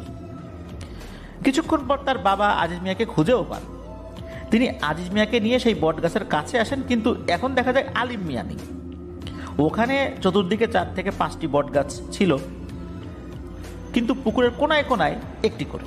তিনি ভাবলেন হয়তোবা অন্য বট গাছের নিচে রেখে গেছেন, বুঝতে পারেন নাই যে আসলে এইটাই সেই বট গাছ কিনা, দেখি অন্য বট গাছের নিচে যাই। তো উনি অন্য বট গাছের কাছে যান। সেখানে গিয়েও আলিম মিয়াকে উনি আর খুঁজে পান না। তিনি ভাবেন কেউ ছেলেকে লোভ দিয়ে আবার নিয়ে গেল নাকি, কারণ ওই সময় নাকি ছেলে ধরা অনেক ছিল। ওনাদের এলাকায় এই টাইপের লোকদেরকে ছাওয়া ধরা বলা হয় আর কি। তো তিনি সবগুলো এই বট গাছের নিচে খোঁজেন, যখন দেখা গেল নাই, এরপর মেলায়ও খুঁজতে থাকেন, কিন্তু না, কোনোভাবেই উনি এই আলিম মিয়াকে আর খুঁজে পান না। কি করবেন, এদিকে মেলার লোকজনও কমে আসছে। উনি কিছু মানুষের ভিড় দেখতে পান একটা জায়গায় দূর থেকেই। উনি সেখানে যান। ওই জায়গাতে বাঁশঝাড়ের মতো একটা জায়গা ছিল আর কি, ওখানে কিছু লোকজন জটলা করে দাঁড়িয়ে আছে। তো উনি ওই জায়গায় ওই আজিজ মিয়াকে নিয়েই গিয়েছেন। গিয়ে দেখেন যে এই আলিম মিয়া ওই বাঁশঝাড়ের মধ্যে অচেতন অবস্থায় পড়ে আছে। মূলত এক লোক সেই দিকটাতে গিয়েছিলেন তার একটা জরুরত স্বার্থে, জল বিয়োগ করার জন্য গিয়েছিলেন। তো ওখানে যেই ঝোপঝাড় বাঁশবাগান এরকম আছে যায়, এখনো ওরকমই প্রায় আছে বলতে হবে। তো তিনি মূলত ওই লোকের মানে ওই লোকটা ওইখানে গিয়ে দেখেন যে এরকম একটা ছেলে পড়ে আছে। এরপর উনি চিৎকার চেঁচামেচি করেন, লোকজন চলে আসে। তো ওই কারণেই ওখানে ওই জটলাটা হয়েছে। তো যাই হোক, ভেরু মিয়া ওখানে গিয়ে দেখেন যে তার ছেলে এটা। তো উনি ছেলেটাকে কোলে করেন। এখন যেহেতু 7-8 কিলোমিটার পথ, এইভাবে কোলে করে পায়ে হেঁটে আসাটাও বেশ কষ্ট, এবং তাড়াতাড়ি বাড়িতে ফেরার আসারও একটা ব্যাপার ছিল। তো উনি ওই সময় একটা ঘোড়ার গাড়ির ব্যবস্থা করে আজিজ মিয়া, তারপর ভেরু মিয়া, আলিম মিয়া, এই 3 জন ফেরত আসেন। আলিম মিয়ার তো অচেতন অবস্থা, তখন ছোট মানুষ। বাড়িতে ফিরে আলিম মিয়াকে জ্ঞান ফেরানোর চেষ্টা ওনারা করেন। তারা খেয়াল করেন এই আলিম মিয়ার গালে থাপ্পড়ের একটা দাগ, এবং গালটা ফুলে লাল হয়ে আছে। তো যাই হোক, কিছুক্ষণ পর ঠিকঠাক মতো আলিম মিয়ার জ্ঞানও ফেরে, ঝাড়ফুঁকও করতে হয় নাই, জ্ঞান এমনিতেই ফেরত আসে। আলিম মিয়াকে জিজ্ঞেস করা হয় কি হয়েছিল। তা আলিম মিয়া বলেন যে আমি তো এই জল বিয়োগ করার জন্য ওই বাঁশঝাড়ের ঝোপের কাছে যাই, জল বিয়োগ করিও, হঠাৎ করে কে যেন আমাকে একটা থাপ্পড় মারে, এরপর আমি আর কিছু বলতে পারি না। মূলত এই কথা শোনার পর এই ভেরু মিয়া এক ইমাম সাহেবের কাছ থেকে পানি পড়া এনে দেন। রাতের বেলা আলিম মিয়া ঘুমিয়ে আছে। হঠাৎ করে এই আলিম মিয়া সাপ সাপ বলতে বলতে ঘুম থেকে উঠে চিল্লাতে থাকে। তার বাবাও উঠে যায়। ভেরু মিয়া ও আলিম মিয়া এক খাটে ঘুমাতেন, আর ভেরু মিয়ার স্ত্রী বাকি 3 সন্তানকে নিয়ে আর এক খাটে ঘুমাতো। তাদের ঘর 2টা ছিল, কিন্তু এই একটা ঘর থেকে আর একটা ঘরের ভিতরে ঢোকার আবার রাস্তা ছিল। তো ভেরু মিয়া উঠে জিজ্ঞেস করে যে হয়েছেটা কি। তো আলিম মিয়া বলেন যে আব্বা, আমি স্বপ্নে একটা বড় লাল রঙের সাপ দেখেছি, সাপটা আমাকে তাড়া করছে। ভেরু মিয়া বলেন আরে এসব কিছু না, ঘুমাও। রাতটা ওভাবে পার হয়ে যায়, সবাই আবার ঘুমিয়ে পড়েন। পরের দিন থেকে আলিম মিয়ার খুব জ্বর। সকালবেলা এক ডাক্তারকে নিয়ে আসা হয়, উনি গ্রাম্য ডাক্তার ছিলেন, উনি কিছু ওষুধ দিয়ে যান। তো সেদিন দুপুরবেলা সবাই তো বাইরে কাজ করছে, আর জ্বরে কাতরাচ্ছিল যেহেতু এই আলিম মিয়া তার ঘরে আছে, ঘুমাচ্ছিল ওই সময়। এই ভেরু মিয়া ওই ভর দুপুরবেলা ছেলের কি অবস্থা এইটা দেখার জন্য ছেলের ঘরে যখনই ঢুকেছেন, তখনই উনি দেখতে পান লাল রঙের একটা মোটা সাপ, 6 থেকে 7 হাত লম্বার মতো হবে আর কি। এই সাপটা আলিম মিয়ার শরীরের উপরে শুয়ে আছে। মনে হচ্ছে তাকে পেঁচানোর চেষ্টা করছে, তবে আক্রমণাত্মক মনে হচ্ছে না। এখন ছেলের গায়ের উপর এই রকমের একটা সাপ দেখে বাবা তো ভয় পাবেন, এটাই স্বাভাবিক। তো উনি কি করছেন, দৌড়ে একটা লাঠি নিয়ে আসছেন। লাঠি দিয়ে এখন যদি ওনার ছেলের শরীরের উপর আঘাত করেন, সেই আঘাতটা তো ছেলের গায়েও লাগবে। এই জন্য কি করছেন, ওই লাঠির আগায় সাপটাকে ঢুকিয়ে সাপটাকে ছুঁড়ে দরজার বাইরে ফেলে দেন। একদম উঠোনে গিয়ে সাপটা পড়ে। এরপর উনি আর দেরি না করে হাতের ওই লাঠি দিয়ে ওই সাপটাকে সজোরে আঘাত করতে থাকেন। সাপটা উঠোনে পড়ে যাওয়ার পর পালিয়ে যাওয়ার চেষ্টা করেছিল, কিন্তু ভেরু মিয়া পালানোর কোনো সুযোগ দেয়নি। পিটাতে পিটাতে সাপটাকে মেরেই ফেলেন। শুধু যে মেরে ফেলেছেন তা না, মারার পরও সাপটার মাথা থেতলে দেন, লেজও থেতলে দেন। অনেকের মধ্যে একটা ধারণা আছে যে সাপের মাথাটা থেতলে দিতে হয়, তা না হলে সেটা আবার জীবিত হয়ে যায়। আবার শুধু মাথা থেতলে দিলে হয় না, লেজটাও থেতলে দিতে হয়, এরকম অনেকের মধ্যে একটা ধারণা আছে। মূলত ওই ধারণা থেকে উনি এই কাজটি করেন। তারপর আশেপাশের বাড়ি থেকে লোকজন আসে, তাদেরকে দেখেন এই দেখো এরকম একটা সাপ ঘরে ঢুকছিল, আলিম মিয়া শরীরের উপরে উঠছিল, এই যে আমি তো এরকম করছি। এই বলে রাগে ওই ভেরু মিয়া সেই মরা সাপটিকে আবারও পেটাতে থাকেন। তো লোকজন বলে আরে ভেরু মিয়া থামো থামো, এটা কি করলাম, ভর দুপুরবেলা এরকম একটা সাপ মারলা, আগে কখনো এই লাল রঙের সাপ তুমি দেখছো? এইটা যদি জিনপরি হয় তাহলে তো সর্বনাশ। এ কথা শোনার পর ভেরু মিয়া বলেন, ভর দুপুরবেলা হয়েছে তাতে কি হয়েছে? ওকে কি আমি রেখে দিয়ে বিকালবেলা বা সন্ধ্যার পরে মারবো নাকি? আমার ছেলের শরীরের উপরে উঠছে, যদি কামড় দিত আমি কি একটু দেখে দেখে মানে দাঁড়িয়ে দাঁড়িয়ে দেখবো আর দেখে দেখে মজা নিব? এটা কি হইতে পারে নাকি? আমার যেটা ভালো মনে হয়েছে আমি সেটাই করছি। এরপর উনি কি করেন, ওই সাপটিকে পাশে যে নদী রয়েছে, তিস্তা নদী, সেখানে ফেলে দেন। ওই রাতে এই ভেরু মিয়া একটা স্বপ্ন দেখেন যে অনেকগুলো সাপ আলিম মিয়াকে পেঁচিয়ে ধরে আছে, আর দুইটা বড় বড় বিশাল দেহী সাপ ভেরু মিয়াকে বলছে, এরে ভেরু মিয়া, কাজটা কি ঠিক করলি? আমার বুকের ধন খালি করে দিলি? তোরও তো বাচ্চা কাচ্চা আছে, আমার বাচ্চা তো তোর বাচ্চার ক্ষতি করতে আসে নাই, শুধু দেখতে আসছিল। তুই এরকম একটা কাজ করতে পারলি, এবার দেখ আমরা কি করি, তোদের কাউকে আমরা ছাড়বো না। এরকম আরো কিছু কথা বলে। এরপর ভেরু মিয়ার ঘুম ভেঙে যায়। উনি ভাবলেন হয়তো আজ এত বড় একটা সাপ মেরেছেন, অনেকে অনেক কথা বলেছে জিনপরি হয় কিনা, এই জন্য তো ভুলভাল দেখেছেন আর কি। তারপর উনি আবারও ঘুমিয়ে পড়েন। এভাবে কেটে যায় 2-3 দিন। একদিন রাত্রে এই ভেরু মিয়া ঘুমিয়ে আছেন, হঠাৎ করে সাপের হিস হিস শব্দে তার ঘুম ভেঙে যায়। তিনি তো ভয় পেয়ে উঠে বসেন, ভাবলেন যে ঘরে সাপ ঢুকলো নাকি। তো উনি বুঝতে পারলেন যে ঘরের বাইরে বেড়ার ওপাশে সাপের হিস হিস আওয়াজ আসছে। উনি উঠে হারিকেনের আলোটা বাড়িয়ে হাতে একটি লাঠি নিয়ে বের হন, কিন্তু আশেপাশে উনি কিছুই দেখতে পান না। এভাবেই ওই রাতটা কেটে যায়। পরের দিন তিনি আর তার স্ত্রী উঠোনে কাজ করছিলেন, আর আলিম মিয়া ও আজিজ মিয়া তারা তাদের ভাইদের সাথে মাঠে খেলা করছিলেন। হঠাৎ আজিজ মিয়া দৌড়ে এসে বলতে থাকে, আব্বা তাড়াতাড়ি আসো, ভাইকে সাপে কেটেছে। ভেরু মিয়া দৌড়ে যান ছেলের কাছে, গিয়ে দেখেন এই আলিম মিয়া মাটিতে শুয়ে চিৎকার করে বলছে, ওরে মরে গেলাম রে, মরে গেলাম রে, আমার গা পুড়ে যাচ্ছে। তখন তাকে ধরাধরি করে তাড়াতাড়ি একজন ওঝার কাছে নিয়ে যাওয়া হয়, যিনি সাপে কাটা রোগীর চিকিৎসা করতেন, বিষ নামাতে পারবেন। তো তিনি ওই এলাকার এক নাম করা ওঝা ছিলেন আর কি, তার নাম ছিল আইনাল ফকির। তো তার কাছে নিয়ে গেলে উনি অনেকক্ষণ চেষ্টা করেন বিষ নামানোর জন্য, কিন্তু তিনি ব্যর্থ হন।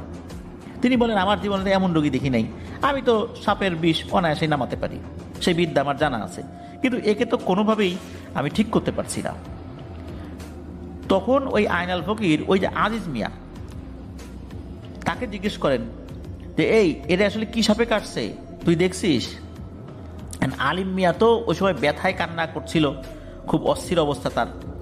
আজিজ মিয়া তো কিছু বলতে পারে না। ওই অবস্থাতেই আলিম মিয়া বলতে থাকে যে খেলতে খেলতে হঠাৎ করে নাকি একটু দূরে ধান ক্ষেতের মাঝে ঢুকে পড়ে, ওই যে চোর পুলিশ খেলা আর কি। তখন হয়েছে কি, হঠাৎ করে কোত্থেকে বড় একটা সাপ এসে কামড় দেয়, একটা লাল রঙের সাপ, এত বড় সাপ সে আগে কখনো দেখে নাই। এই কথা শোনার পর আইনাল ওঝা বলেন যে, ভেরু ভাই, আমার মনে হয় না এটা সাপে কাটা, যা সন্দেহ করছিলাম তাই। সাপে কাটা হলে আমি কিছু একটা ব্যবস্থা করতে পারতাম, এটা আমার কাজ হবে না, কারণ আমার কাজ হচ্ছে সাপে কাটা রোগীকে নিয়ে, আমি তো এরকম ঝাড়ফুঁক করি না। তুমি দ্রুত ভালো একটা হুজুর বা কবিরাজকে দেখিয়ে নাও, তা না হলে কিন্তু অবস্থা খারাপ হয়ে যাবে, সময় নষ্ট করো না। তো ওই দিন রাত্রে একজন কবিরাজকে নিয়ে আসা হলে তিনি বাড়িতে ঢোকার আগেই থেমে যান এবং বলেন যে, ভেরু ভাই আমাকে মাফ করবেন, এই কাজ আমার দ্বারা হবে না। এই বলে উনি একটু দেরি না করে ওখান থেকে চলে যান। এদিকে বিষের যন্ত্রণায় আলিম মিয়ার তো অবস্থা খারাপ। যন্ত্রণায় কাতরাতে কাতরাতে ওই রাত্রেই আলিম মিয়া মারা যান। পরিবারে নেমে আসে শোকের ছায়া। আশেপাশের বিভিন্ন লোকজন বলতে থাকে, দেখছো ভেরু মিয়া কি হইল, সেদিন ওই সাপটা মারলা, আজ তোমার ছেলে মরল। বলছিলাম না যে এইভাবে ভর দুপুরে তোমার সাপটা মারা উচিত হয় নাই, আর ওই সাপটাও স্বাভাবিক সাপ ছিল না, এটা তো দেখেই বোঝা যায়। তুমি তো কথা শুনলাই না, উল্টা মৃত সাপটাকেও আরো কতবার আঘাত করলা, কাজটা তো ভালো হয় নাই। ভেরু মিয়া বুঝতে পারেন যে আসলেই কোনো একটা বিপদ উনি ডেকে এনেছেন। উনি কোনো কথা না বলে ওই সময় চুপ করে থাকেন, সকলের কথা শোনেন, কি করবেন, আসলে বলার তো কিছু নাই ওই সময় ওনার। এবার তিনি পরের দিন রাত্রে আর একটা স্বপ্ন দেখেন। উনি স্বপ্নে দেখেন আজিজ মিয়াকে অনেকগুলো সাপ জড়িয়ে রেখেছে, আর দুইটা বড় লাল সাপ বলছে, ভেরু মিয়া রে, এখনো আরো অনেক লাশ দেখা বাকি আছে তোর, তারপর তুই নিজেও লাশ হবি।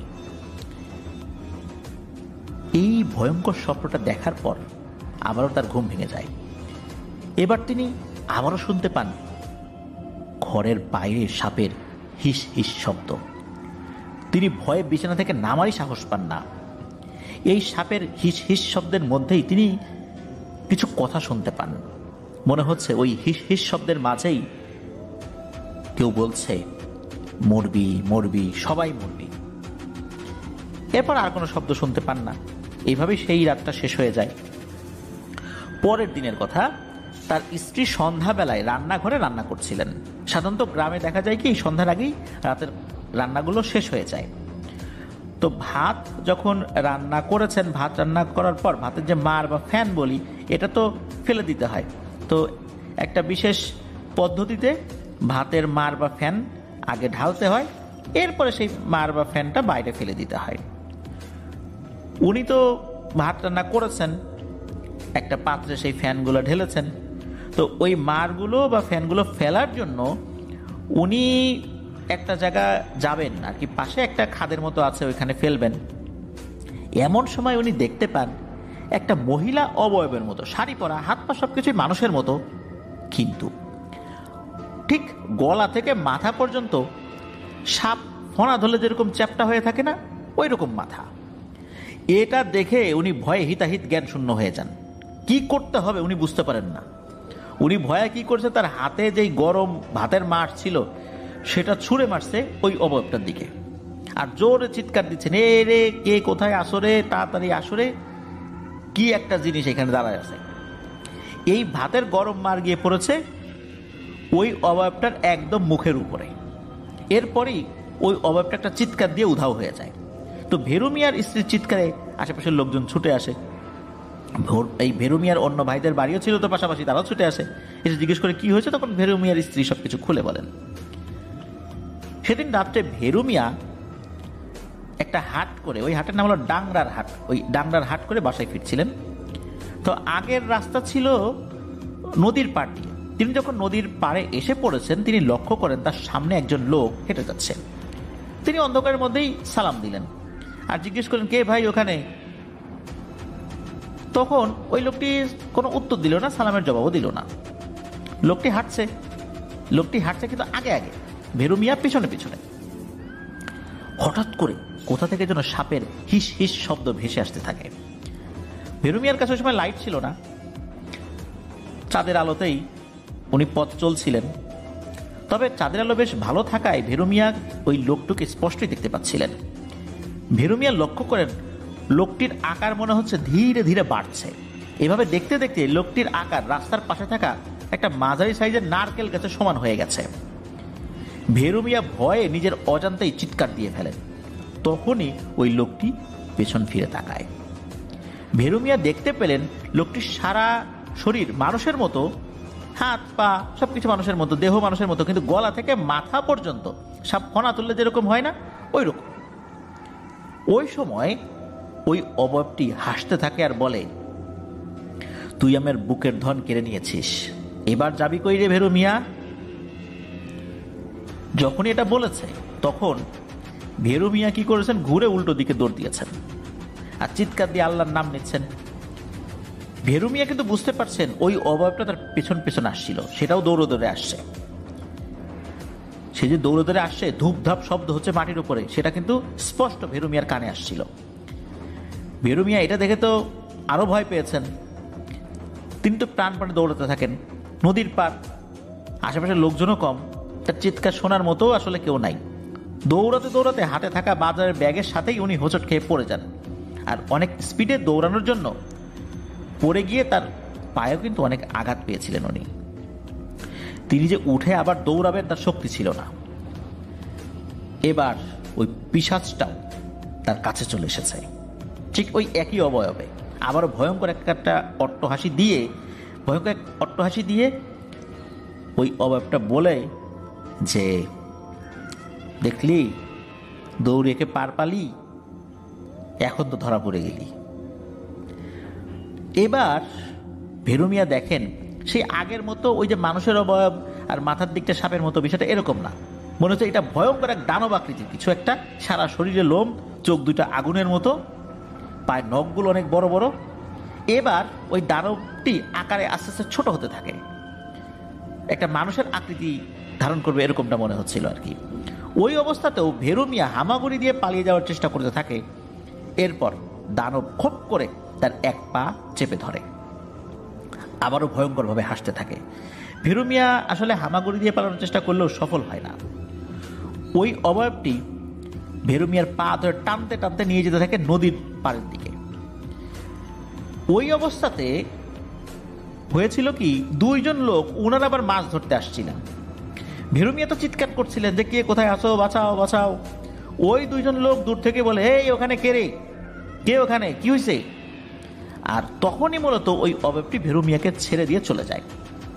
মূলত ওই সময় পানিতে চুবিয়ে ভেরু মিয়াকে মেরে ফেলতো, কিন্তু দূর থেকে ওই লোক দুটো চিৎকার চেঁচামেচি করছিল। তো পরবর্তীতে ভেরু মিয়া চিৎকার দিয়ে ওঠে যে ভাই এদিকে আসো, আমি বিপদে পড়ছি। তখন ওই দুটো লোক দ্রুত ভেরু মিয়ার কাছে চলে যায়, ভেরু মিয়াকে উদ্ধার করে। তখন মাছ ধরা কিছুটা স্থগিত রেখে ভেরু মিয়াকে ওই দুজন লোক বাসায় দিয়ে আসে। ওনার মতো মাছ ধরার জন্য আসছিলেন আর কি।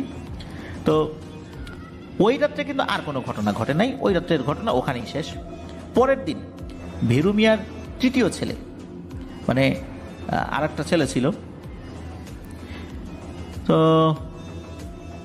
এই ছেলেটার আসলে নামটা যে কি নির্দিষ্ট করে বলা মুশকিল। আমরা শুরুর দিকে নাম বলেছি, তো আসলে নাম ফিক্সড হওয়াটাও একটু মুশকিল। শুধু আজিজ মিয়া এবং আলিম মিয়ার নামটা ফিক্সড আর কি। তো যাই হোক, এই ছেলেটা কি করেছে, যে পুকুর পাড়ে কিছু গাছ থাকে না, হেলানো থাকে পুকুর পাড়ে গাছ। আমরা দেখেছি যে বড়ই গাছ, তারপরে নারকেল গাছ, আম গাছ, জাম গাছ। দেখা যাচ্ছে কি যে আরবি যে একটা বর্ণ র, র, ঝা, দাল, লাল, তো এরকম আরবি র বর্ণের মতো কিন্তু অনেক গাছ থাকে, কিছুটা বেঁকে আবার উপরে উঠে যায়। পুকুর পাড়ে এই ধরনের গাছ অনেক দেখা যায়। তো এই ধরনের গাছে দেখা যায় কি যে বাচ্চারা উঠে ওই গাছের মাথা উঠে লাফ দেয় পানির মধ্যে। তো এভাবে কিন্তু বেশ মজার খেলা, আমরাও ছোটবেলায় খেলেছি। তো ওরাও ওইভাবে খেলছিল। ওই তৃতীয় যে ছেলেটা, সে মূলত ওই অন্য বন্ধুদের সাথে খেলছিল।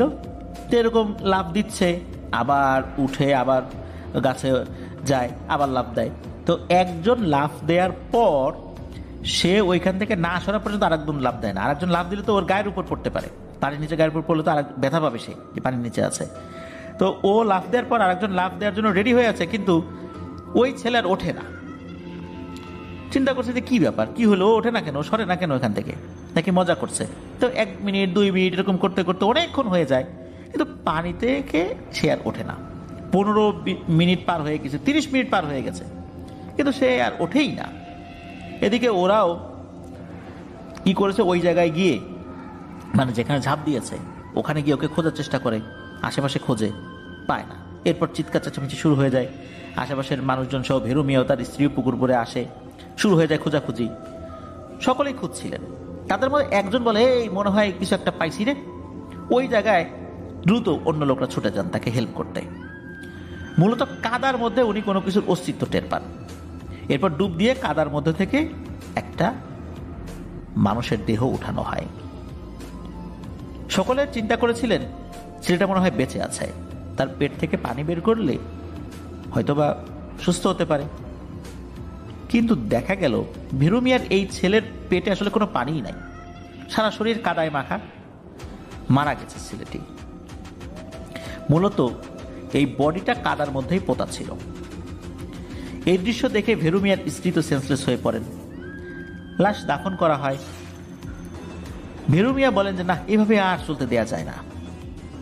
সেদিন রাত্রেই এক কবিরাজকে আনা হয়। কবিরাজ বাড়ির ভেতরে ঢোকার আগেই বলেন যে আপনারা এই বাড়িতে আসেন কিভাবে, এই বাড়ি তো থাকারই যোগ্য না, ভাই আমাকে দিয়ে হবে না, আমি গেলাম। ভেরু মিয়া বলতে থাকেন, আরে ভাই কি হয়েছে তো বললে তো যান। কবিরাজ এই কথাটা কোনো উত্তর না দিয়ে হন হন করে হেঁটে চলে যান। তো এরপর আরো অনেক কবিরাজকেও দেখানো হয়, কেউ বাড়িতে আসে না। এই মাসুদ রানার নানির বাড়ির এলাকায় এক ছেলে আছে যে নিজেকে কবিরাজ বলে দাবি করত, কেউ কেউ তাকে ভণ্ড বলতো। সেই ছেলেটার বয়সও কম ছিল, এই 16-17 বছর ছিল আর কি। তো সেই ছেলে বলতো যে তার সাথে একটা পরী আছে, তাকে দিয়ে সমস্যার সমাধান করে। তো সেই ছেলে হঠাৎ করে ভেরু মিয়াদের বাসায় আসে এবং বলতে থাকে, আমি আপনাদের বাসার সমস্যার সমাধান করে দিতে পারবো, আমাকে এত টাকা দিতে হবে। মানে কত টাকা চাইছিল সেটা জানা যায় না, তো বেশ ভালো অঙ্কের টাকাই চেয়েছিল আর কি। তো বাড়ির লোকজন তো খুশি, দেখ এবার একজন তো পাওয়া গেল, ভণ্ড হোক যাই হোক। আগের ভালো কবিরাজগুলোও তো বাড়ির এই ত্রিসীমানায় ঢুকতে চায় নাই, আর এ তো তাও আসছে। ঠিক আছে, দেখি কি করতে পারে সে। তো ওই ছেলেটা একটা নামাজের পার্টি নিয়ে মেইন ঘরে প্রবেশ করে, ভেরু মিয়াদের যে মেইন ঘরটা, ভেতরে আর কেউ ছিল না। তো ছেলেটি কি করে, বিভিন্ন ধরনের মন্ত্র, এটা কি হিন্দি ভাষায় না আরবি ভাষায় এটা বুঝতেও পারে নাই, এটা যে কোরআনের আয়াত না এটা বুঝতে পেরেছিলেন, এতটুকু বুঝ তাদের ছিল। মানে সে তার মতো করে বিভিন্ন জিনিস আওড়াচ্ছে, জোরে জোরে পড়ছে। হঠাৎ ঘরের ভেতর থেকে ধস্তাধস্তির আওয়াজ পাওয়া যায়, বাইরের লোকজন সেটা শুনছে। ওই ঘরের ভিতরে ঢোকা নিষেধ ছিল, ছেলেটি নিষেধ করেছিল। এইভাবে 10 মিনিট চলার পর ছেলেটি চিল্লাতে থাকে, এ রে আমারে বাঁচাও, রে আমারে বাঁচাও, তাড়াতাড়ি আসো। তখন বাড়ির লোকজন ভেতরে ঢোকে, দরজাটা ভেতর থেকে লাগিয়ে রেখেছিল ওই ছেলেটা। তো দরজা ভেঙে ভিতরে ঢোকে, দেখা যায় যে ছেলেটা ছটফট করছে, জ্ঞান নাই বলে মনে হচ্ছে। তো তাকে জ্ঞান ফেরানোর চেষ্টা করা হয়, একটু সুস্থ করার চেষ্টা করা হয়। যখন কিছুটা সুস্থ হয়েছে, মানে জ্ঞান ফেরত এসেছে, কথা বলতে পারছে, তখন দেখা যায় ছেলেটা হাঁটতে পারছে না, আর কথাটাও জড়িয়ে যাচ্ছে। তো ওই ছেলেটার যে বাসা, সেই বাসায় তাকে রেখে আসা হয়। ওই সময় জানা যায় নাই যে ঘরের ভিতরে আসলে হয়েছিলটা কি। 2-3 দিন টুকটাক সমস্যা হয়েছিল বাড়ির আশেপাশে, মানে ভেনু মিয়াদের বাড়ির আশেপাশে সমস্যা হয়েছিল, যেটা অন্যান্য সময় হয়েছিল। তবে বড় ধরনের কোনো সমস্যা হয়নি। তবে 2-3 রাত পর ঘটে আর একটা ঘটনা। এই ভেরু মিয়ার স্ত্রী রাতের বেলা গিয়েছেন ওয়াশরুমে। তো ওয়াশরুমটা ছিল বাসা থেকে উত্তর পাশে বাঁশঝাড়ে ঘেরা একটা জায়গায়, ওটা একটা ঝোপ জঙ্গলের মতো জায়গা। তো এখনো নাকি ওই যে ঝোপ জঙ্গলের মতো জায়গাটা এখনো ওরকমই আছে। তো যাই হোক, তো তিনি ওয়াশরুমে যাওয়ার পর ফ্রেশ হন।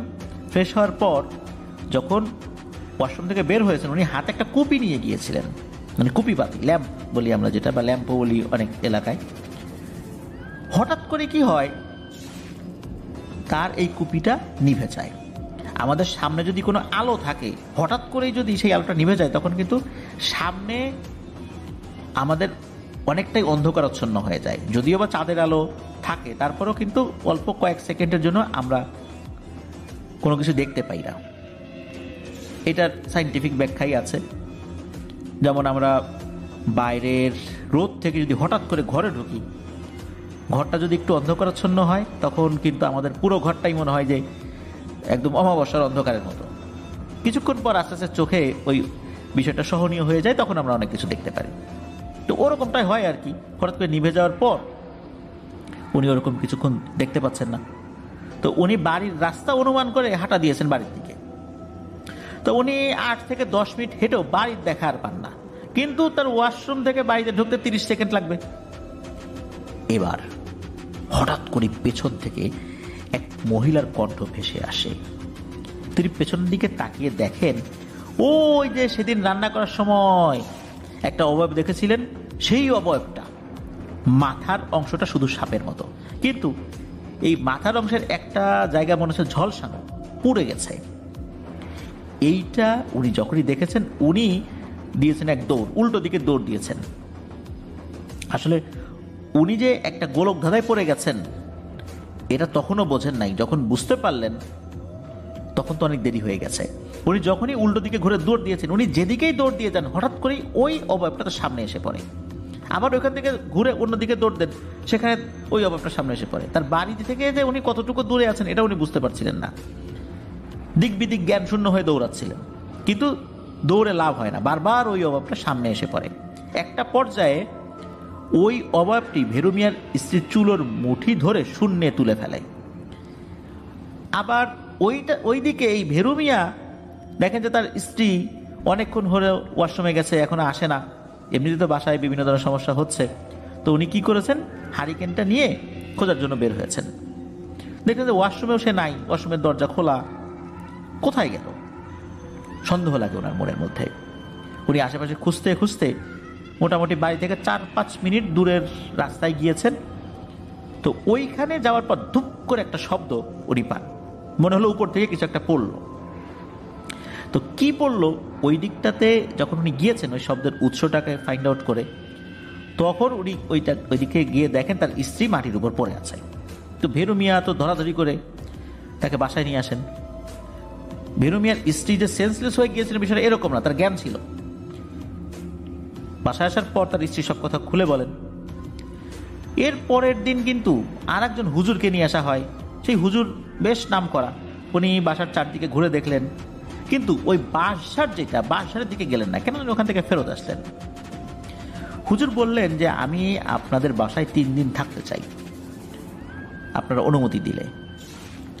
হুজুরের থাকার ব্যবস্থা করা হলো। হুজুর রাতের বেলা আসনের মতো করে বসে গেলেন অজু করে, এরপর বিড়বিড় করে কার সাথে যেন কথা বলতে লাগলেন। তো আনুমানিক 30 মিনিট, আধা ঘন্টা বা 1 ঘন্টা এরকম একটা সময় এরকম করেছিলেন আর কি। তো এরপর উনি কথাবার্তা থামিয়ে দেন। তো ওই রাত্রে উনি কাউকে আর কিছু বলেন যে আসলে ব্যাপারটা কি। পরের দিন বাসার সবাইকে দিলেন এক ভয়ঙ্কর তথ্য। হুজুর বলা শুরু করলেন যে এই যেই জিনেদের উৎপাত এখানে শুরু হয়েছে, এরা আসলে ভিন্ন ধর্মী জিন। অন্যান্য জিন থেকে এদের রাগ একটু বেশি। এরা অধিকাংশ সময় সাপের রূপ ধরে ঘোরাঘুরি করে। এরা মানুষের কোনো ক্ষতি করে না সরাসরি, যদি না মানুষ তাদেরকে আগে ক্ষতি করে। আর যদি তাদের কাউকে একবার ক্ষতি করে বসে, তাহলে এদের ধর্মই হচ্ছে যে ওর বংশকে একদম নির্বংশ করে দেয়া, পুরো পরিবারকে সাফ করে দেয়া। এরা অনেক হিংস্র হলেও এরা শান্ত থাকতেই ভালোবাসে, বড় কোনো ক্ষতি না করলে এরা কিছুই করে না। আর এই যে বাসারে এই জিনগুলো এসে এখন থাকা শুরু করেছে। তো হুজুর বলেন এই কারণে আমি বাসারের দিকটাতে যাই নাই। ওই হুজুর বলেন যে কোনো কবিরাজ এখানে আসা মাত্রই বুঝতে পারে এখানে ভয়ঙ্কর এক ধরনের জিনের অবস্থান রয়েছে, এই জন্য ভয়ে তারা ঢোকেই নাই। হুজুর বলেন যে আমিও ভয় পেয়েছিলাম, তবে আপনাদের বাসায় ঢুকতে ভয় পাই নাই, ওই বাসারের দিকটাতে যেতে ভয় পেয়েছি, এই জন্য আমি ওই দিকটাতে যাই নাই। হুজুর আরো বলেন যে যেদিন ভেরু মিয়া তার ছেলেকে ওই মেলায় নিয়ে গিয়েছেন, সেই দিন ওই ভেরু মিয়া ছেলেকে আবার রেখে যে আজিজ মিয়াকে খুঁজতে গিয়েছেন, এই ছেলে মানে আলিম মিয়া সে জল বিয়োগ করার জন্য ওই পাশের বাসারে গিয়েছেন। ওখানে ছিল এক জিন রাজার পুরো পরিবার এবং তার অধীনে থাকা কিছু জিন। মূলত ওইখানে তারা থাকে না, ওইটা তাদের চলাচলের পথ, কোনো একটা জায়গায় গিয়েছিল, ওইখানে কিছু সময়ের জন্য বিশ্রাম নিয়েছিল। তো জিন রাজা তার পরিবার সহ ওখানে ছিল। এখন ওই দিক দিয়ে যে বের হবে, ওইখানে এই আলিম মিয়া ছিল দাঁড়িয়ে। ওই দিক দিয়ে যদি আলিম মিয়াকে ক্রস করে তারা চলে যেত, তাহলে আলিম মিয়ার ক্ষতি হতে পারত। এই জন্য এই জিন রাজা এবং তার সাথে অন্য যারা ছিলেন তাদেরকে বলে যে এখানে একটু দাঁড়াই, ছেলেটা চলে যাক, তারপর আমরা বের হই। আমরা বের হয়ে ছেলেটার ক্ষতি হতে পারে, অযথা ওর ক্ষতি করে লাভটা কি। কিন্তু দেখা যাচ্ছে যে ওই ছেলেটা ওখান থেকে সরে না, মানে আলিম মিয়া ওখান থেকে সরছে না। আলিম মিয়া হয়তো ওখানে দাঁড়িয়ে কিছু একটা ভাবছিল। তো এরই মধ্যে কি হয়েছে, আলিম মিয়া ওখানে জল বিয়োগ করেছে।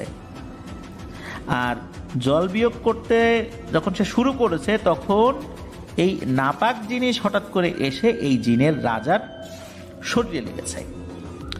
তখনই রাজা কি করেছে, একটা থাপ্পড় মেরেছে। উদ্দেশ্য ছিল আলিম মিয়া যেন ওখান থেকে চলে যায়। থাপ্পড় মেরে যে ওকে মেরে ফেলবে বিষয়টা এরকম না, ছোট মানুষ ভুল করে ফেলছে। এখন আলিম মিয়া হয়েছে কি, থাপ্পড় খাওয়ার পরেই ওইখানে অজ্ঞান হয়ে গেছে। এখন লোকজন না এসে ওকে না সরালে একটু সমস্যাই হয়ে যাচ্ছে, কারণ তখন তো দিনের বেলাতে এইভাবে জিনেরা সরাসরি কাজ করতে পারে না, তাদের কিছু বাধ্যবাধকতা রয়েছে। এই জন্য ওরাও একটু অপেক্ষা করছিল। তবে জিনের রাজাকে অন্য যারা ছিলেন আর ওই তার যেই অন্য অনুসারী যারা, তারা বলছিলেন যে রাজামশাই, এই ছেলেটার বিচার আমরা পরে করি, একে আমাদের দেশে নিয়ে গিয়ে বিচার করব, ওর একটা শাস্তি হওয়ার দরকার, ছেলেটা খুব দুষ্টু, ও ভবিষ্যতে এরকম আরো অনেক এই টাইপের কাজ করবে যদি একটু শাস্তির আমরা না দিই। তখন জিনের রাজা সম্মতি দেন, আচ্ছা ঠিক আছে, এটা দেখা যাবে পরে, আগে আমরা এখান থেকে চলে যাই। এর মধ্যে বাদ সেধে বসে জিনের রাজার মেয়ে। সে বলে যে বাবা, ও তো ছোট মানুষ, এটা করে ফেলছে, আমরা যদি এইভাবে সবসময় এরকম চিন্তা করি তাহলে কি আমরাও চলতে পারবো? ছোট মানুষ ওরা মাফ করে দাও, ওরা আর কিছু বললো না, যা হওয়ার হয়েছে, থাপ্পড় তো মারছই, ওর আর বিচার টিচার করার দরকার নাই। তখন মেয়ের কথা শুনে জিনেরা রাজি হন, আচ্ছা ঠিক আছে, যা, এই ঝামেলা এখানে শেষ করে দিলাম, ওর আর কিছু হবে না। এরপরে কি হয়েছে, জিনেরা তাদের মতো করে ওখান থেকে চলে গেছে। যেই ঘটনাটা হয়ে গেল, এই ঘটনার পরদিন দুপুরবেলা নাকি ওই যে জিনের রাজার মেয়ে, সে এই আলিম মিয়াকে দেখতে আসছে, যে তার বাবা ছেলেটাকে থাপ্পড় মারলো, ওকে সুস্থ আছে কিনা, না কি অবস্থা, এইটা দেখার জন্য সে আসছে। আর ওই নারী জিনটা, মানে ওই বাচ্চা যেই মেয়ে জিনটা, ওর তো বয়স ছিল কম, তো ও যে আসলে সাপের রূপ ধরে আসছে ও নিজেও বুঝতে পারে নাই যে ওর এই রূপে মানুষ দেখতে পারবে। তো সে ওই আলিম মিয়াকে মূলত দেখতে আসছে যে ও সুস্থ আছে কিনা। আর ওই সময় হয়েছে কি, এই ভেরু মিয়া ঘরে ঢুকে পড়ছে। ভেরু মিয়া ঘরে ঢোকার পরপরই এই জিনটা, সে আর অদৃশ্য হতে পারে নাই, তার রূপও পরিবর্তন করতে পারে নাই। আর তখন যে ঘটনাটা ঘটেছে, ভেরু মিয়া এই সাপটাকে মেরে ফেলেছে। যেহেতু ওই জিনটা ভালো নিয়ে তাই আসছিল, মানুষ তো আসলে বুঝতে পারে নাই। যখন তাকে হত্যা করা হলো, হত্যা করার পর এই রাজা এবং তার স্ত্রী, তা তো খুব ক্ষিপ্ত হয়ে গেল স্বাভাবিকভাবেই। তো রাজা বলতেছেন তার স্ত্রীকে যে দেখো, তোমার মেয়ে এই ছেলেটাকে বাঁচানোর জন্য আমাকে বললো, ওরা মাফও করে দিলাম, কিন্তু কি হইলো, তোমার মেয়ে ও সুস্থ আছে কিনা সেটা দেখতে গেছে, দেখো নিজের জীবনটা হারাইল। আর এরাও একটা বারের জন্য বুঝতে পারলো না যে এরকমের সাপ সচরাচর হয় না। ওরা বড় একটা অপরাধ করছে, এটা ভুল না, এটা অপরাধ, এর শাস্তি অবশ্যই আমি দেব। তো এরপরে কি হয়, আলিম মিয়াকে হত্যা করা হয়, এরপর আর একটা ছেলেকে মেরে ফেলে। এর মধ্যে আর একটা ঘটনা ঘটেছিল, এই যে একটা নারী অবয়বের মতো, যার মাথাটা সাপের মতো, সে আসছিল। মূলত এই অবয়বটা ছিল হচ্ছে এই জিন রাজার স্ত্রী। সেও আসলে চাইছিল না যে এইভাবে আরো বেশি হত্যাকাণ্ড হোক, কিন্তু এখানে একটা ব্যাপার ঘটে গেছে, সেটা হচ্ছে যে জিনেদের পরিবারের কোনো সদস্যকে যদি হত্যা করা হয়, তাহলে জিনেদের একটা নিয়ম রয়েছে, কোনো কিছু ত্যাগ করতে হয়, কোনো কিছু দিতে হয়। মুসলিম জিনেরা সাধারণত মানুষদেরকে খাইয়ে দিতে বলেন, অনেক সময় হিন্দু জিনেরাও খাইয়ে দিতে বলেন, ক্ষেত্র বিশেষে ভিন্ন ধর্মী কিছু করতে বলেন। মূলত এইটা বলার জন্যই নাকি সে আসছিল। কিন্তু সমস্যা হয় কি, সে যখনই আসছে, আসার সাথে সাথে তার মুখমণ্ডল যেটা সাপের মতো, এই আকৃতিতে কোনো কারণেই হোক এই ভেরু মিয়ার স্ত্রী দেখে ফেলেছে। আর তখন তার হাতে থাকা গরম ভাতের মার নিজের অজান্তেই ভয় পেয়ে ওইদিকে ছুঁড়ে মেরেছে, যার ফলে কি হয়েছে, তার মুখের একটা অংশ ঝলসে গেছে। তো সে মূলত আসছিল এটা বলার জন্য যে তোরা এই কাজটা কর, এই সমস্যার এখানে সমাধান হয়ে যাক। যখন এই ঘটনাটা ঘটলো, তখন তো আসলে পরিস্থিতি আরো জটিল হয়ে গেল। এরপর থেকে এই যে সমস্যাগুলো চলছে, তো হুজুর এই তথ্যগুলো দেন এবং বলেন যে আচ্ছা দেখি কিভাবে এটা সমাধান করা যায়। তখন হুজুর বলেন যে আর একটা উপায় আছে, আমি দেখি যে এই পদ্ধতিতে কাজটা করা যায় কিনা। তখন হুজুর ভেরু মিয়াকে সামনে রেখেই একটা চিঠি লেখেন এবং বলেন যে গভীর রাত্রে এই পথ দিয়ে একজন জিনের সর্দার যান, তিনি খুব শক্তিশালী মুসলিম জিন, উনি পালকিতে চলে যান। তো ভেরু মিয়া, তুমি রাতের বেলা ওখানে দাঁড়াবা, যখন দেখবা একটা পালকি চলে যাচ্ছে তুমি সালাম দিবা, তখন পালকিটা থেমে যাবে। তখন তোমাকে জিজ্ঞেস করবে কেন থামানো হয়েছে, তখন তুমি সাহস করে এগিয়ে গিয়ে এই চিঠিটা দিবা। আর আমি তখন আড়ালে থাকবো, সামনে যেতে পারবো না, এটা একটা নিয়ম। তো সেই অনুযায়ী পদক্ষেপ নেওয়া হয়। ওই রাত্রেই তাহাজ্জুদের সময়, তখনও ফজর আজান দেয় নাই, তখন একটা নির্দিষ্ট জায়গায় কিন্তু হুজুর এবং ভেরু মিয়া দাঁড়িয়ে আছেন। কিছু সময় পর দেখা যায় যে দূরে পালকির মতো কিছু একটা আসছে, তবে পালকিটা শূন্যে ভেসে আসছে। পালকিটা কারা বহন করে নিয়ে যাচ্ছে এটা দেখা যাচ্ছে না। তখন হুজুর বলেন যে আমি দ্রুত একটা গাছের আড়ালে চলে যাচ্ছি, বাকি কাজটা তোমাকেই করতে হবে। হুজুর আড়ালে চলে যান যদিও, এবং আড়ালে থেকে দেখছিলেন। ওই পালকিটা যখন কাছাকাছি চলে আসে ভেরু মিয়া সালাম দেন, সাথে সাথে পালকিটা থেমে যায় এবং ভিতর থেকে খুব মোলায়েম কণ্ঠেই বলে ওঠে যে সালামের উত্তর দিয়ে যে আপনি কেন আমাকে থামিয়েছেন বলেন। তখন ভেরু মিয়া সামনে এগিয়ে গিয়ে ওই চিঠিটা ধরেন। ওই পালকির ভেতর থেকে শুধু একটা হাতের একটা অগ্রভাগ বের হয়ে চিঠিটা নেয়। মনে হলো যে চিঠিটা ভেতর থেকে পড়ার পর তখন ভেতর থেকে বলে উঠলো, আচ্ছা ঠিক আছে, আপনারা যান, বাড়িতে চলে যান। কালকে রাতের বেলা আমি আপনার বাড়ির বাঁশবাগানে আসব, তারপর দেখি বাকিটা কি করা যায়। এখনই কথা দিতে পারছি না, এখানে যেহেতু হত্যাকাণ্ড হয়ে গেছে এই সমস্যাগুলো খুব জটিল হয়। এগুলো সাধারণত সমঝোতার মাধ্যমে এই বিষয়গুলো সমাধান করতে হয়, অন্য কোনোভাবে সমস্যার সমাধানগুলো করতে গেলে ঝামেলা হয়। আপনি চলে যান, বাকিটা ইনশাল্লাহ আগামীকাল দেখা যাবে। তো এরপরে ভেরু মিয়া ওখান থেকে সরে চলে আসেন। ওই পালকিটাও এইভাবে চলতে থাকে, আবার একটা জায়গায় গিয়ে অদৃশ্য হয়ে যায়। তো যখন এই কথাগুলো আবার ভেরু মিয়া ওই হুজুরকে বলেন যে এই ঘটনা, তখন বলেন যে আচ্ছা ঠিক আছে, আগামীকাল রাতের বেলা আমরা ওই বাদশাহের ওখানে যাব, দেখি কি হয়। তো ওই রাতটা ওভাবে কেটে যায়। পরের দিন অপেক্ষা আছেন কখন রাত হবে। রাত তখন গভীর, আনুমানিক 12টা 1টারও বেশি। গ্রামে রাত 12টা 1টা মানে তো অনেক রাত, বিশেষ করে ওই সময়ের প্রেক্ষাপটে 50-এর দশক, তখন তো ওখানে বিদ্যুৎও আসে নাই। অনেক রাত ওনারা অপেক্ষা করছেন।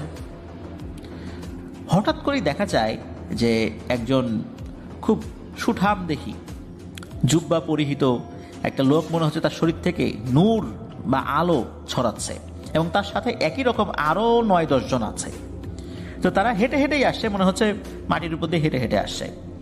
তো ওনারা কাছাকাছি আসতেই হুজুর এবং ভেরু মিয়া দুজনই তাদেরকে সালাম দেন। হুজুর বলে দিয়েছিলেন ইনি হচ্ছেন সেই ব্যক্তি যাকে আপনি গত রাত্রে পালকিতে চিঠি দিয়েছিলেন, উনি আসছে তার কথা অনুযায়ী।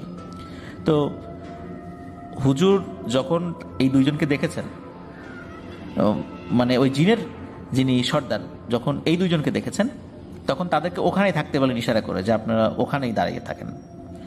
এরপর কি হয়, হুজুর তো আর ভেরু মিয়া দুজন ওইখানে দাঁড়িয়ে থাকেন। আর ওই জিনের সর্দার কি করেছে, তার পাশে দুইজন তার অনুগত জিন কিছু একটা বলার পর কি করলো, ওই দুইজন জিন হাঁটতে হাঁটতে বাসার ভিতরে চলে গেল। যাওয়ার পর মোটামুটি 30 সেকেন্ড বা 1 মিনিট এরকম হবে। এরপর তারা দুইজন আবার ফেরত আসলো। আসার পরে ওই জিনের সর্দারের পেছনে দাঁড়ালো। এরপর মনে হলো বাসারের ভেতর থেকে কোন একটা শব্দ আসছে। শব্দ মানে কেউ হেঁটে আসলে বা এরকম হলে যেরকম শব্দ হয় এরকম। তো দেখা গেল যে সত্যি এরকম আরো 9-10 জন আবার ওই বাসারের ভেতর থেকে আসছে। তবে তাদের চেহারা এরকম নুরানি না, এরকম না, তবে কিছুটা ভয়ঙ্কর। খুব যে ভয়ঙ্কর তা না, মনে হচ্ছে মানুষের অবয়বই, কিন্তু কিছুটা ভয়ঙ্কর। হঠাৎ করে কেউ দেখলে ভয় পাবে, কিন্তু ভয়েতে মারা যাবে বিষয়টা এরকম না। তো তারা যখন আসে একে অপরের সাথে কুশল বিনিময় করে, জিনের সর্দার কুশল বিনিময় করে। হুজুর আবার ভেরু মিয়াকে বলেন এই যে দেখেন, এইটাই হচ্ছে সেই জিনটা যার মেয়েকে আপনি মেরে ফেলছেন, এই হচ্ছে তার গোত্রের সর্দার বা তার গোত্রের রাজা। তো একে অন্যের সাথে কুশল বিনিময় করছে, কি কথা হচ্ছে এটা কিন্তু ওই হুজুর এবং ভেরু মিয়া শুনতে পাচ্ছেন। তো ওই মুসলিম জিনের সর্দার তিনি ওই হিন্দু জিনের ওই সর্দারকে বলছেন বা রাজাকে বলছেন যে আসলে একটা ঘটনা তো ঘটে গেছে, যেহেতু তার পরিবারের 2 জন সদস্যকে তারা ইতিমধ্যে হারিয়ে ফেলেছে, তা আপনি এই বিষয়টা সমঝোতায় চলে আসুন। এদিকে বলে যে না, ওই ইচ্ছা করে কাজটা করছে, ও ভুল করলে আমি মাফ করে দিতাম বা সমঝোতায় আসতে পারতাম। আমার ওয়াইফ গেছিল সেখানে, মানে আমার স্ত্রী সেখানে গেছিল, তার মুখে এরকম ছুঁড়ে মারছে, মানে সব কথা কিন্তু ওই হিন্দু জিনের রাজাটা বলতে থাকে। বলে যে ওকে মাফ করা যাবে না। তো একটা পর্যায়ে এই 2 জনের মধ্যে কথা বলতে বলতে একটা উত্তপ্ত পরিবেশ সৃষ্টি হয়, মনে হচ্ছে এখনই তাদের মধ্যে যুদ্ধ লেগে যাবে। ওই সময়ে ওই মুসলিম জিনের যিনি সর্দার, তো উনি বললেন যে দেখেন, আমাদের সাথে তো সাম্রাজ্য বিস্তার নিয়ে কোনো বিরোধ নাই, আপনার সাথে তো আমার ব্যক্তিগতভাবে কোনো বিরোধ নাই, আসছে একটা সমঝোতা করার জন্য, আপনি সমঝোতা করে ফেলুন, এটাই ভালো হবে, এটা আমাদের সবার জন্যই ভালো হবে। যেহেতু একটা হয়েই গেছে, ভুল বুঝাবুঝি হয়ে গেছে, একটা প্রাণহানি হয়ে গেছে, এটা তো চলতে পারে না। তো একটা পর্যায়ে ওই হিন্দু জিনের রাজা রাজি হয়ে যায়। তখন উনি আবার বলেন যে দেখেন, আমরা কোনো ওয়াদা করলে সেটা কেমন হয় আপনি তো জানেন, আপনি নিজেও তো জিন, আমরা আমাদের ওয়াদাগুলো কিভাবে রক্ষা করি। আমি ওয়াদা করছি যে আমার সন্তান হত্যার বদলা আমি এদের বংশের সবাইকে মেরে ফেলে নিব। এখন যেহেতু আমি এই ওয়াদা করছি আর আপনিও আমাকে অনুরোধ করছেন, আমি আপনার কথাও মেনে নিলাম। আর যেহেতু ওয়াদা করছি, আমি ওদের কাছ থেকে কোনো ধরনের কোনো বিষয় নিতে চাই না, কোনো বলি নিতে চাই না, কোনো ভোগ নিতে চাই না, কারণ সন্তান হত্যার বিনিময়ে আমি এগুলো নিতে চাই না। যেহেতু ওয়াদা করছি, এর অন্য 2 সন্তান যারা জীবিত আছে এদের শারীরিক কিছু সমস্যা দেখা দেবে, এছাড়া আর কোনো সমস্যা হবে না, এতটুকুই বলে চলে যাচ্ছি। তখন এই বিষয়টা ওই যে মুসলিম যেই জিন যিনি আসছিলেন উনি বলেন আচ্ছা ঠিক আছে, তবে এটা এই পর্যন্তই রাখেন, বংশ পরম্পরায় যেন এই সমস্যাটা না চলে। তখন ওই জিনের যিনি সর্দার, বিশেষ করে হিন্দু জিনের যিনি সর্দার, উনি বলেন আচ্ছা ঠিক আছে তাই হবে।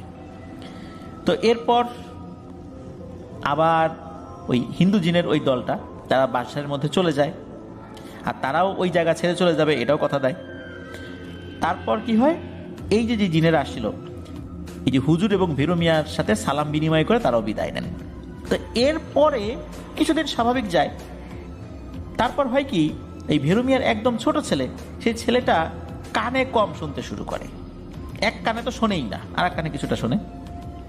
আর এই যে আজিজ মিয়া, তার একটা পা পঙ্গু হয়ে যায় এবং সারা জীবন পঙ্গুই ছিল, কিন্তু এরকমই ছিল। এই যে আজিজ মিয়া, তার নাতি হচ্ছে এই মাসুদ রানার বন্ধু, যার কাছ থেকে ঘটনাটা শোনা হয়েছে। তো ওই সমস্যা ওই পর্যন্তই, কিন্তু এরপরে আর কোনো ধরনের কোনো সমস্যা হয়নি আল্লাহর রহমতে। তো এভাবেই এই বিষয়টা সমাধান হয়েছিল। প্রিয় লিসেনার্স, এই ঘটনায় একটি বিষয় আমি উল্লেখ করতে চাই, সেটি হচ্ছে যে জিনেরা স্বভাবগতভাবেই তারা সাপের রূপে থাকতে পছন্দ করে। যেমন নারীরা স্বভাবগতভাবেই তারা সেজেগুজে থাকতে পছন্দ করে, ঠিক তেমনি জিনেরা স্বভাবগতভাবে সাপের আকৃতি থাকতে পছন্দ করে। এই আকৃতিতে থাকলে তাদের বেশ কিছু সুবিধাও নাকি থাকে, এরকম শুনেছি। তো এই জন্যই মূলত তারা অধিকাংশ সময় সাপের আকৃতিতে থাকে। তো এই সাপের আকৃতি থাকা জিনেরা মুসলিম জিনও হতে পারে, হিন্দু জিনও হতে পারে, অন্য ধর্মাবলম্বী জিনও হতে পারে। জিনদের মধ্যেও কিন্তু বিভিন্ন ধর্মের জিন রয়েছে। তো হয় কি, অনেক সময় আমরা দেখেছি যে এই ধরনের কোনো জিন সাপকে যদি কেউ মেরে ফেলে, তাহলে এই জিনেরা মারাত্মক প্রতিশোধ নেয়। ছোটবেলায় শুনতাম কোনো একটা সাপকে মারলে সেই সাপ প্রতিশোধ নেওয়ার জন্য পুরো বংশকে শেষ করে দেয়, ভিটেমাটি একদম নিশ্চিহ্ন করে দেয়। মূলত সব সাপ না, শুধু ভুলক্রমে কোনো জিন সাপকে মেরে ফেললে, যারা সাপের আকৃতিতে রয়েছে যে জিনগুলো, তাদেরকে মেরে ফেললে ওরা এই ধরনের প্রতিশোধ নিতেই পারে। যেহেতু এদের মধ্যে বিভিন্ন ধর্মাবলম্বী রয়েছে, সাধারণত হিন্দু যে জিনেরা যারা সাপের আকৃতি থাকতে পছন্দ করে, হিন্দু পুরাণে বিভিন্ন ঘটনা আছে, সেখানে এই ধরনের সাপগুলোকে মনসা বলা হয়। এটার অনেক ডিটেলস রয়েছে, সেটাই যাব না। এটার হিন্দু পুরাণে এই বিষয়ে আরও বিস্তারিত উল্লেখ রয়েছে। তারপর আমাদের প্রাচীন যে মঙ্গল কাব্য ছিল, সেই জায়গাগুলোতেও কিন্তু এই ধরনের মনসা সংক্রান্ত বিভিন্ন ঘটনাগুলো রয়েছে। তো এই জন্যই আমরা দেখা যাচ্ছে যে সাপ রিলেটেড কোনো বিষয়ে সামনে আসলেই আমরা মনসা শব্দটা ব্যবহার করি। এই শব্দটা সব জায়গার জন্য পারফেক্ট না, এই জন্য সব কিছুতেই, বিশেষ করে সাপ রিলেটেড এই ধরনের ঘটনাগুলোতে মনসা শব্দটা আসলে সব জায়গায় ব্যবহার করা উচিত নয়। এটাই আমি বলবো, এই কাজটা কিন্তু আমরা অনেকেই করে থাকি। আমরাও মাঝে মাঝে শব্দটা যে ব্যবহার করি না তা কিন্তু না, কিন্তু সব জায়গায় এটা ব্যবহার করা উচিত না, আমি এটা বলছি। প্রিয় লিসেনার্স, এটি ছিল ঘটনা। ধন্যবাদ মাসুদ রানাকে, ধন্যবাদ জানাচ্ছি যারা ধৈর্য ধরে ঘটনাটি শুনলেন।